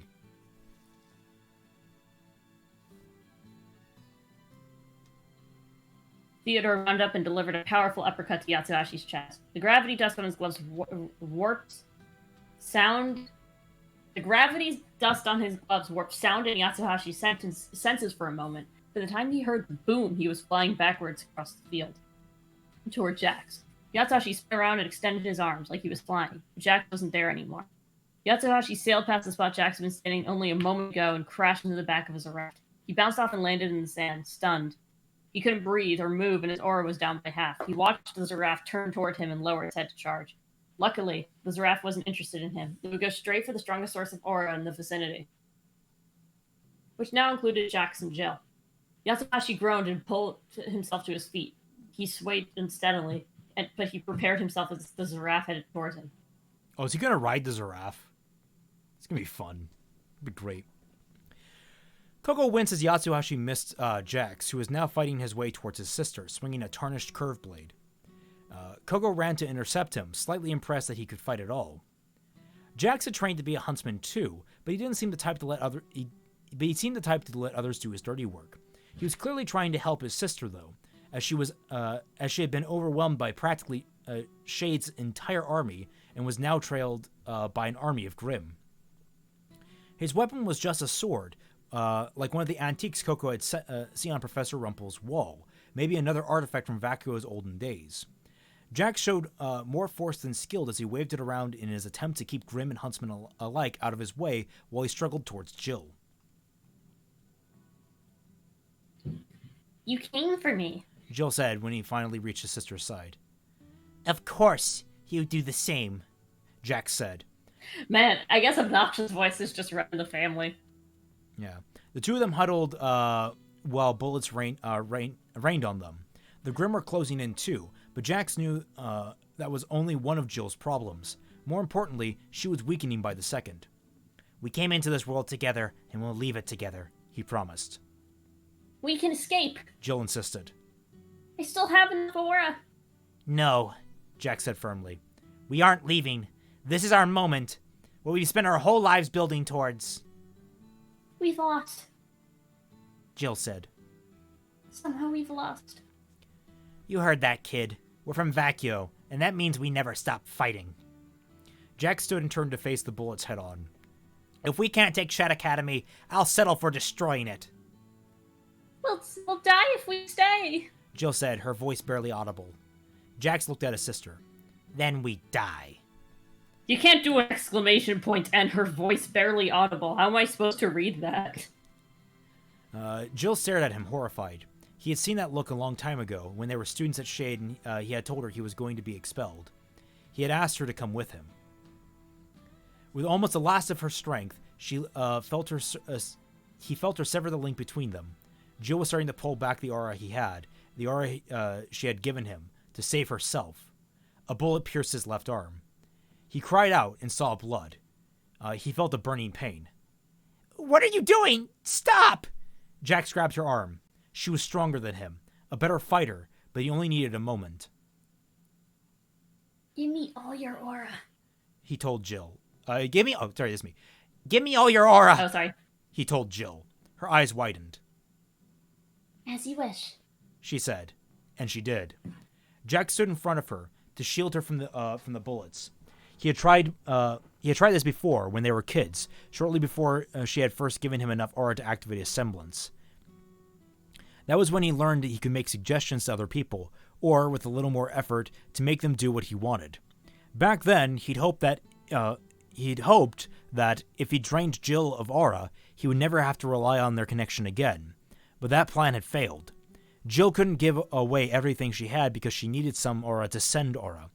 It was possible she could never lose all of it, just as she hadn't been able to drain him of all of his aura in the womb. One more hit would probably kill Jill. I only did what you would have done, he told her. What you already did before we were even born. The chat. What? I can't even say it. Insane oddball. Look at his comment.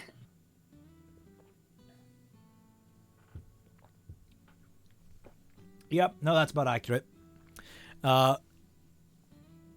He now had enough power to keep her and the Crown Army under his control to the bitter end. He would watch Shade Academy burn, or he would watch everything he had created burn. The gunfire ground to a halt, and suddenly everyone was looking at him. Even the Grimm seemed to be waiting for something to happen. A shadow loomed. Jax turned to see a Xerath lunging for him. This probably isn't the strangest thing I've ever done. Yatsuhashi thought as he rode the large Grimm across the battlefield, steering by yanking on each of its remaining two necks. He waved one at Neptune, Olive, and Arslan as he passed their astonished faces. No. He realized, remembering his ride on the back of a giant desert turtle. This isn't even the strangest thing I've done this year. He watched as Jill crumpled to the sand and Jack stood over her. I really love this. Like, you have this, like, moment where someone's dying and it switches to Yatsuhashi being wacky and crazy. I mean, that's kind of Oh, how this Ruby is. switches right back. That's one thing I do appreciate about Ruby, actually, is that there's a weird juxtaposition between sharp comedy and really dour moments. Like, they don't do it very well very often, but, like, I feel like that's the potential the series has, where you can have, like, really sad moments completely juxtaposed almost immediately by really comedic ones. And then right back. He watched as Jill crumpled to the sand and Jack stood over her. Yatsuhashi glowered at them both. As the giraffe drew near an attack, Yatsuhashi launched himself from its back and tackled Jack out of the way of the grim snapping jaws. They wrestled on the ground, each of them using their semblance on the other. Stop fighting me! I'm not your enemy! The battlefield swirled around Yatsuhashi, and Jax's voice seemed to hammer into his brain. His grip loosened, but he shook his head and flipped Jax onto his back forcefully. No. You listen Yatsuhashi to growled. me. Forget. Yatsuhashi pinned him, knees pressing into Jax's chest. Now that they were so close, he could see Jax wasn't much older than him. Yatsuhashi was stronger, heavier physically. Jax had more aura right now, and Yatsuhashi was running low. Too low to put much into his semblance. After all of this, he was going to fail. He felt himself slipping back into the dark corner of his mind as Jax restored control over him. Then he felt a hand on his arm. He looked and saw Jill, the last thing he needed. He started to shake her off when he saw the other hand on Jax's shoulder. And then Yatsuhashi felt aura flood into him, like a breath of fresh air. He punched it all into his semblance, making Jax forget. Jax suddenly went slack. He felt Jax's presence jolt out of his mind. And when he looked around, he saw many crowned soldiers' faces waking up on the battlefield. It's over. Jill said weakly. Of course, the woman in the bad guy pair is actually the sympathetic one. Yeah. Who would have guessed? Yes. He isn't controlling you anymore. That's what she said. She gave him a puzzled look. Jax wasn't controlling me. Yatsuhashi gaped at her. He wasn't? You mean all those things you did? He looked out over the battlefield. All this, you did it because... I love him. He's my brother. And we had a destiny. Then why did you help me? Yatsuhashi asked. Because if I didn't, we both would have died. She closed her eyes. I almost killed him myself at the end. Because I didn't want to go. The huntsmen on the battlefield were either running away, those who had been loyal to Jax, without the need for him to control them, or fighting the grim side-by-side with the Shade's students and faculty. Jax, meanwhile, was lying still, stupefied at Yatsuhashi's feet, eyes wide open. Jax? Yatsuhashi Shepard. asked. Rex? Yeah, it's an old reference. No response, but tears were streaming down the man's cheeks. If you wanted to, you could wipe out anyone's mind clean. If you wanted to, you could wipe anyone's mind clean. Jax had said. Yatsuhashi stumbled back, disgusted with himself. In the heat of the moment, he might have overdone it, but he never intended to go that far. This is why he avoided using a semblance for so long. Yatsu? Velvet was standing behind him, looking from him to Jax on the ground. Looking from him to Jax on the ground. She drew closer and reached out to hug him. He pulled away. Don't touch me. He mumbled. She froze. You did good. You did what you had to. He froze. He nodded, but he didn't want to talk about it. Not yet. Where is it? There's still a bit to do. They surveyed the battlefield as dawn broke over the horizon. It was humans and faunus against Grimm, as it should be. Everyone in Vacuo united for one cause. That had been Velvet and Sun's doing, and in a strange way, it was also because of Jax. He wanted to bring everyone together like the Vacuo of old, and he succeeded.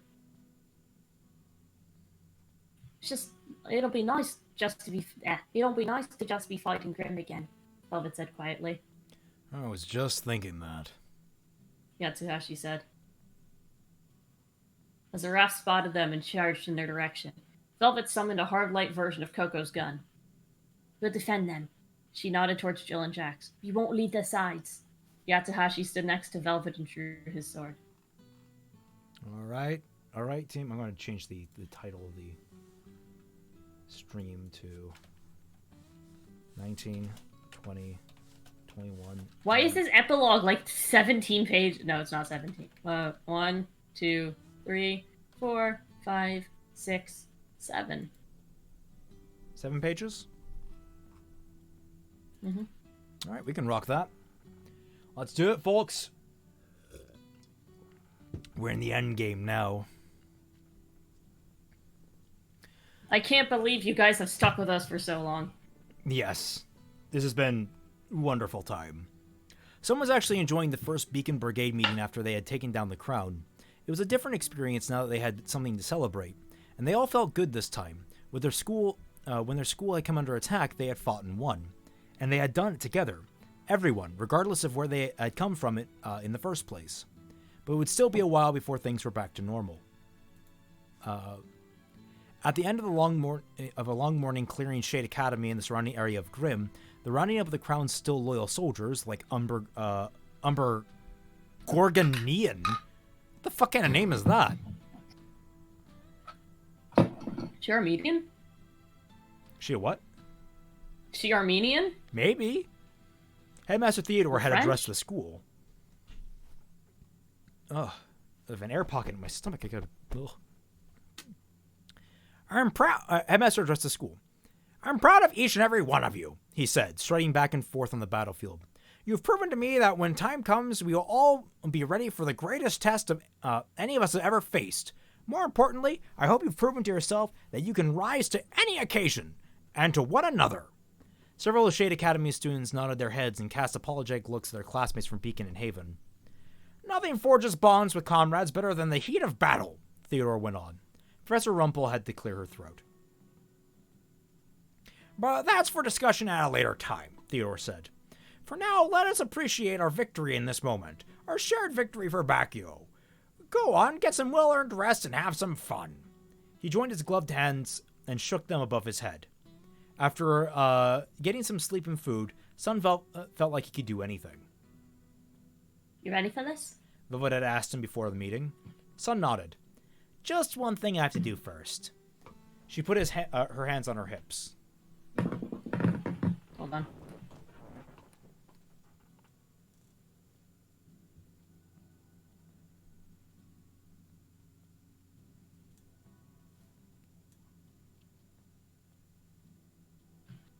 Give me 2 minutes. Okay. Alright, so how's it going, chat? You enjoying yourselves?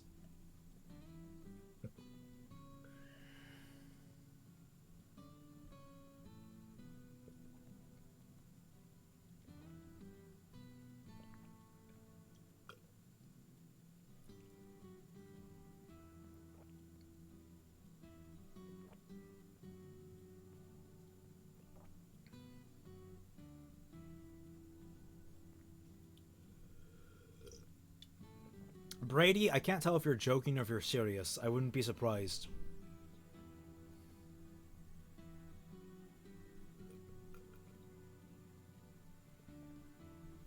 Amen to that, CJ. Amen to that. About to go on lunch break. Oh my god, it's almost 6 p.m. here. I cannot wait to go out and get dinner. I always have Penn Station on Thursdays. So good. Sorry about that. One of my roommates is colorblind and he needed some help with That's fair. telling the color on something. She put her hands on her hips. All right. Are you backing out on me? No, it's not that. He pointed to Scarlet, Sage, and Neptune on the other side of the room. I'd talk to those guys first. I'll be just a second. Velvet waved him off. Sun hurried over to his team.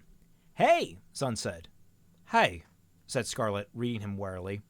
Sun put his hands in his pockets, and then he took them out again and made sure he was looking at the boys. I just wanted to say I'm sorry. I really am. If there's one thing I've learned from all this is that that I wasn't there for you when you needed me, but you were there for me all the way, and that makes me feel even worse. Sage. I know. Wow. Sage said. He held out his hand. Neptune and Scarlet each other dropped some Liane into it. What's that for? Sun asked. We had a bet on whether you would ever give us a real apology, and I just won. You bet against me? He looked at Neptune. Neptune shrugged. Sage is my new bestie, Sun announced. Anyway, you were right, Scarlet. The real reason I dragged you here is because after all we went down at Haven, I knew that whatever happened, whatever's happening in Remnant, it wasn't going to happen there. All the action is going to be at Atlas or Vacuo, and I'm not about to miss it. Scarlet tilted his head. Looks like you were right about that point, he smiled. Apology accepted. I also wanted to say... Wait, really? Don't push it. What else do you have to say? Sun sighed. If you guys want me to step down as Team Season's leader, I'm totally fine with that. The guys looked to one another in alarm. Oh no, Scarlet said. That's just another way of running from your responsibilities. Huh? Sun said. Because of this whole reinitiation business, I've seen a lot of different leaders do their thing. Both of those who know what they're doing, like Coco and Arslin, and people who are completely clueless, like Reese. You know what I realized? What? You aren't the worst, Scarlet said. Neptune and Sage nodded.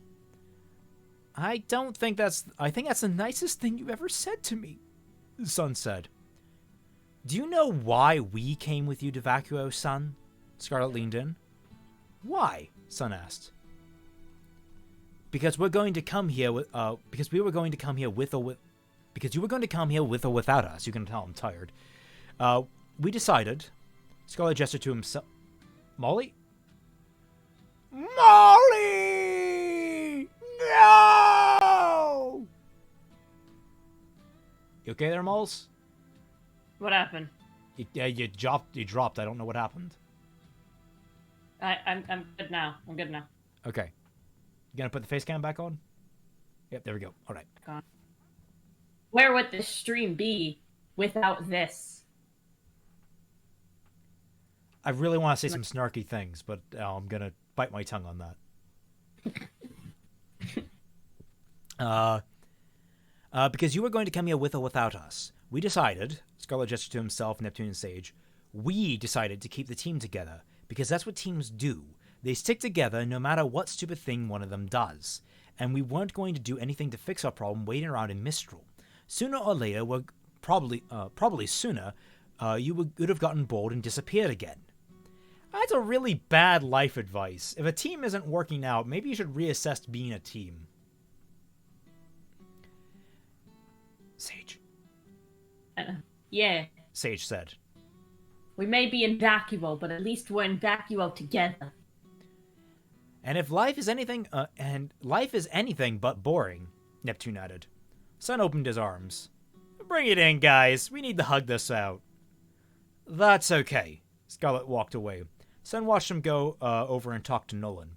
He lost his team again when things had gone back to normal, but Sun had been thinking there might be room for a fifth member on the group, at least unofficially. He liked the sound of Team Sin. Sun raised his eyebrows at Sage and Neptune. Sage just shook his head, but Neptune embraced Sun. You could always count on Neptune. Okay, you're my best friend again, Sun whispered.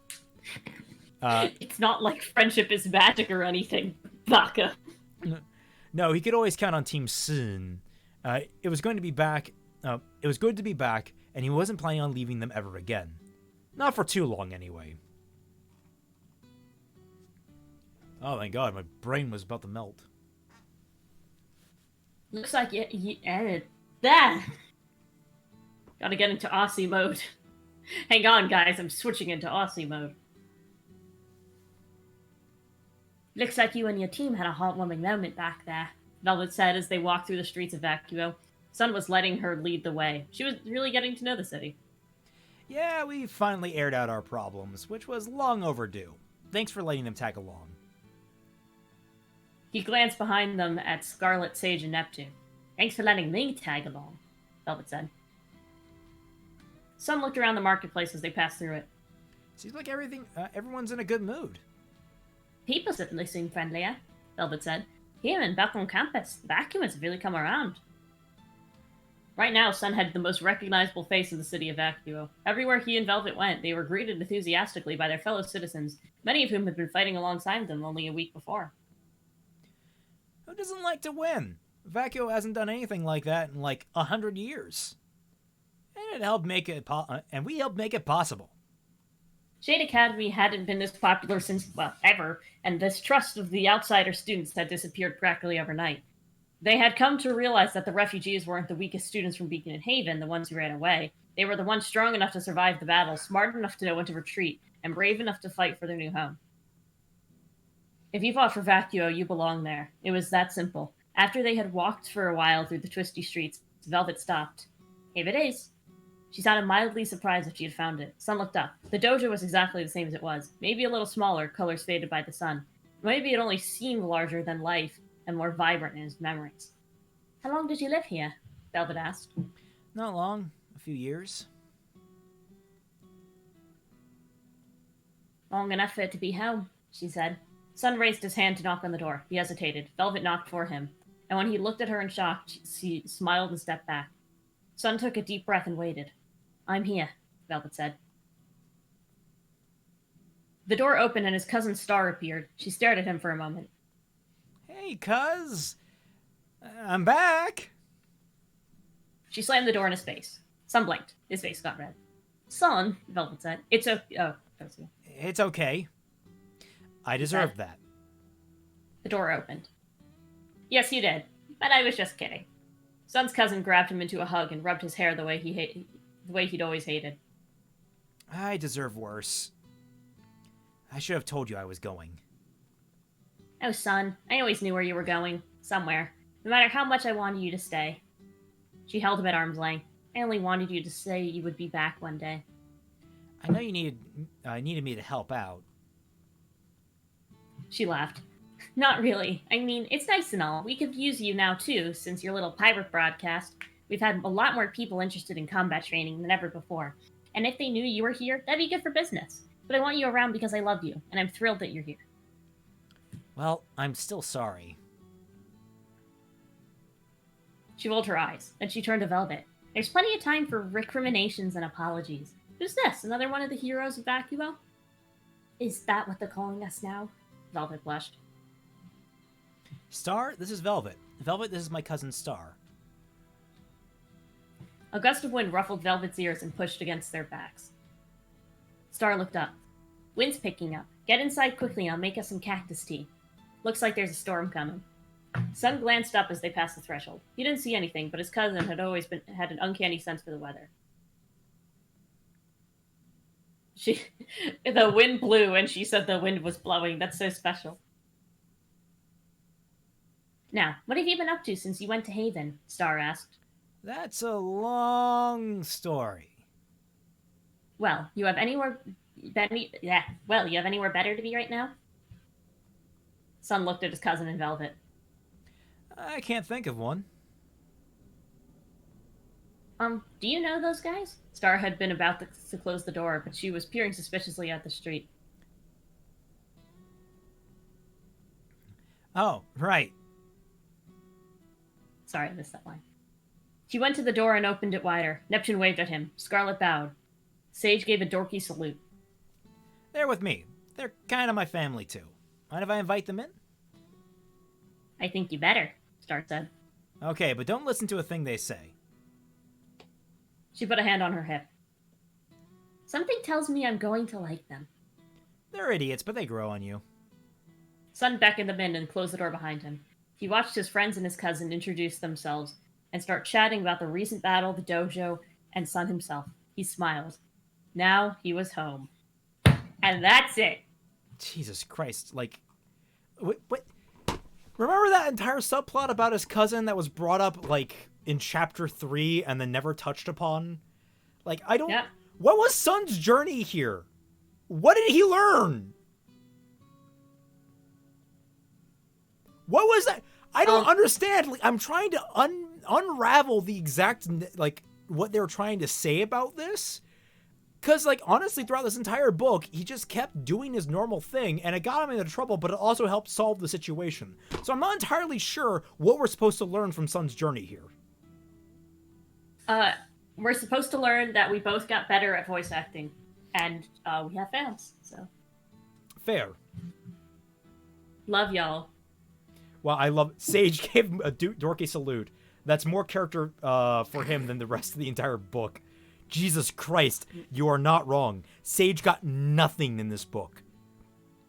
Literally, He's the quiet one. literally one-off characters from the Vacuo tournament, from the Vital tournament, got more development than Sage.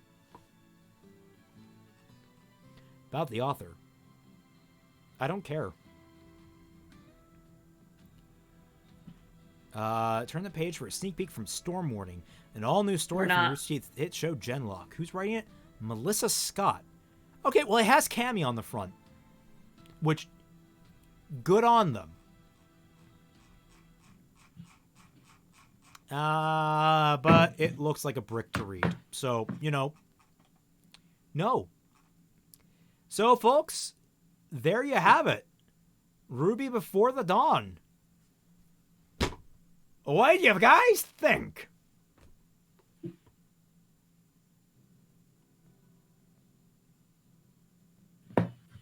No, I actually think this is actively impairing my ability to write. It's like infecting.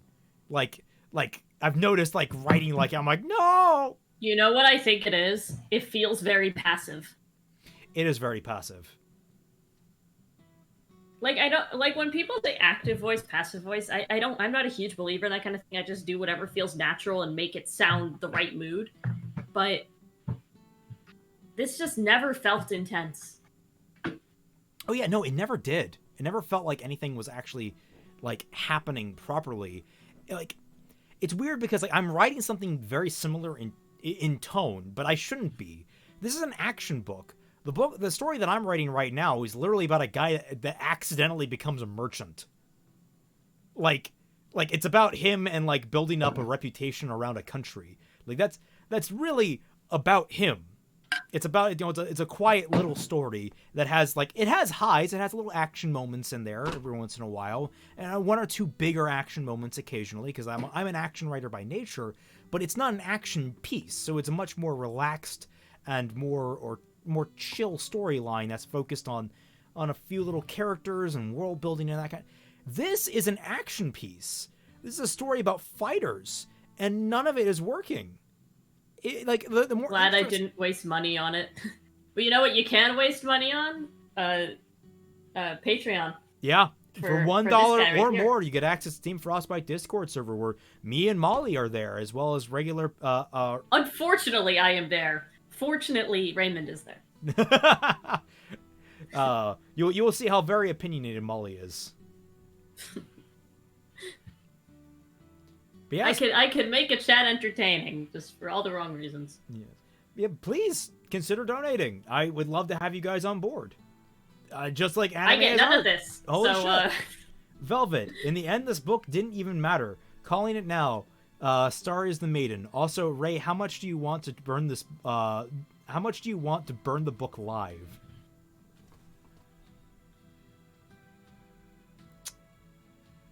Well, how much was the book? It was like, how much was the book? Was it like $20? RWBY Before the Dawn. Shopping. It was $10. I do like, if I really, really like the chemistry between Team Coffee. Right. How much would I feel like burning books is sacrilegious. I'm also like a dead completionist. I don't know. How much would you say to burn a book, Molly? Well, I don't have room for books, so if you gave me any amount of money, I would do it, but preferably enough money to get me better recording equipment for my guitar. I'll have to get back to you on that anime as art. I'll heavily consider that in the future. Maybe we'll wait to, like, I wonder if there's going to be like a trilogy of books, although this feels pretty rounded out for the Vacuo subplot. There's no real lingering mysteries aside from Bertolak going to hunt down Carmine, but even that feels like a kind of a closed case. So, like... You go, what were you saying? No, but I want to actually give some positives here. Uh, love Velvet. Even though she's like a very flat character, Well, her she sub does add some her entire spice. She plot has was some dropped. life to it, and so does Sun. Her entire plot was dropped. Like, remember, like the whole subplot It's a about her shame. father. Like Yeah, it's a shame, but she is a good lead. yeah, I love Velvet. I think she's actually. It's weird how I loved her because she had like the best aesthetic in the show, at least as like the cute bunny girl, like that. I was immediately like, oh yeah, you're above the others. But then we actually learn more about her, and she's an interesting character with an actual personality, actually doing things.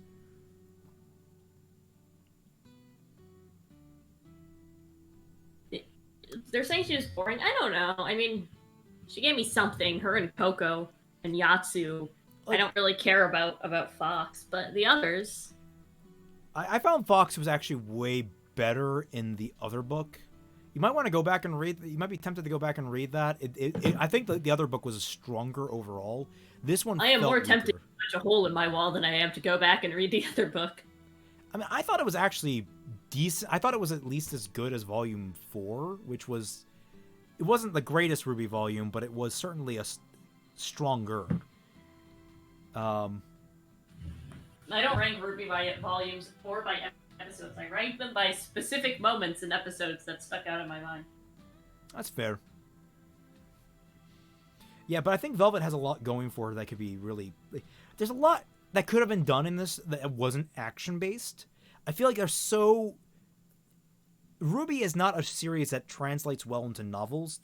The type of stories you need to write for RWBY need to be much more focused on like the intrigue aspect of the show, where you're trying to figure things out, and that's not really present in the show, I know, but there has always been sort of like the lingering mystery of things going on in the background. Focusing on that and characters trying to unravel things is the more interesting aspect. Having these big climactic fights doesn't really work in the setting when it comes to the writing. Also, the parts I really there was a lot of like drama abort mission, like where they're trying to do something that's like could be really kind of good and a little bit dark and give tension, and they back out because it was like they're afraid of it. Like I want to go more into Yatsuhashi's like traumatic whatever, or Velvet's backstory, or whatever Coco has going on. It's Coco and Yatsuhashi got that explored in the last book. To some degree. Coco, not so much. Yatsuhashi, we got basically everything we needed to know about the man. That's why I really like Yatsuhashi as a character. I think genuinely there's a lot to work with there for him. He and Velvet have a cute relationship.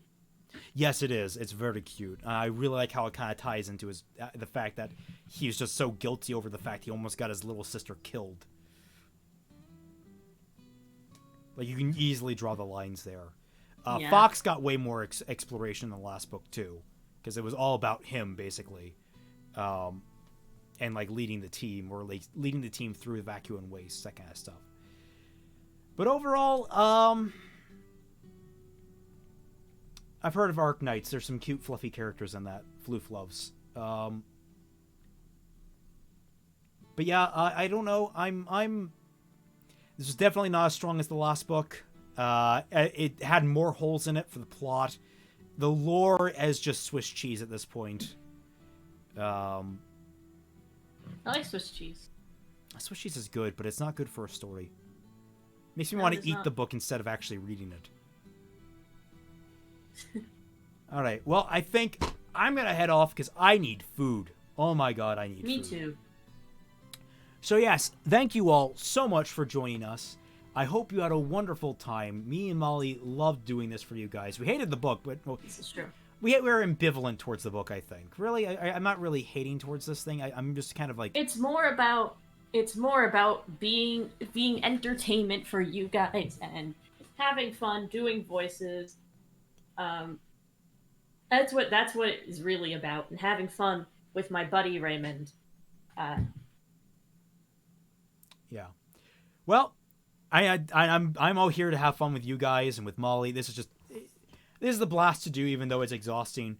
So thank you all so much for joining us, and we'll catch you all on the flip side. Bye.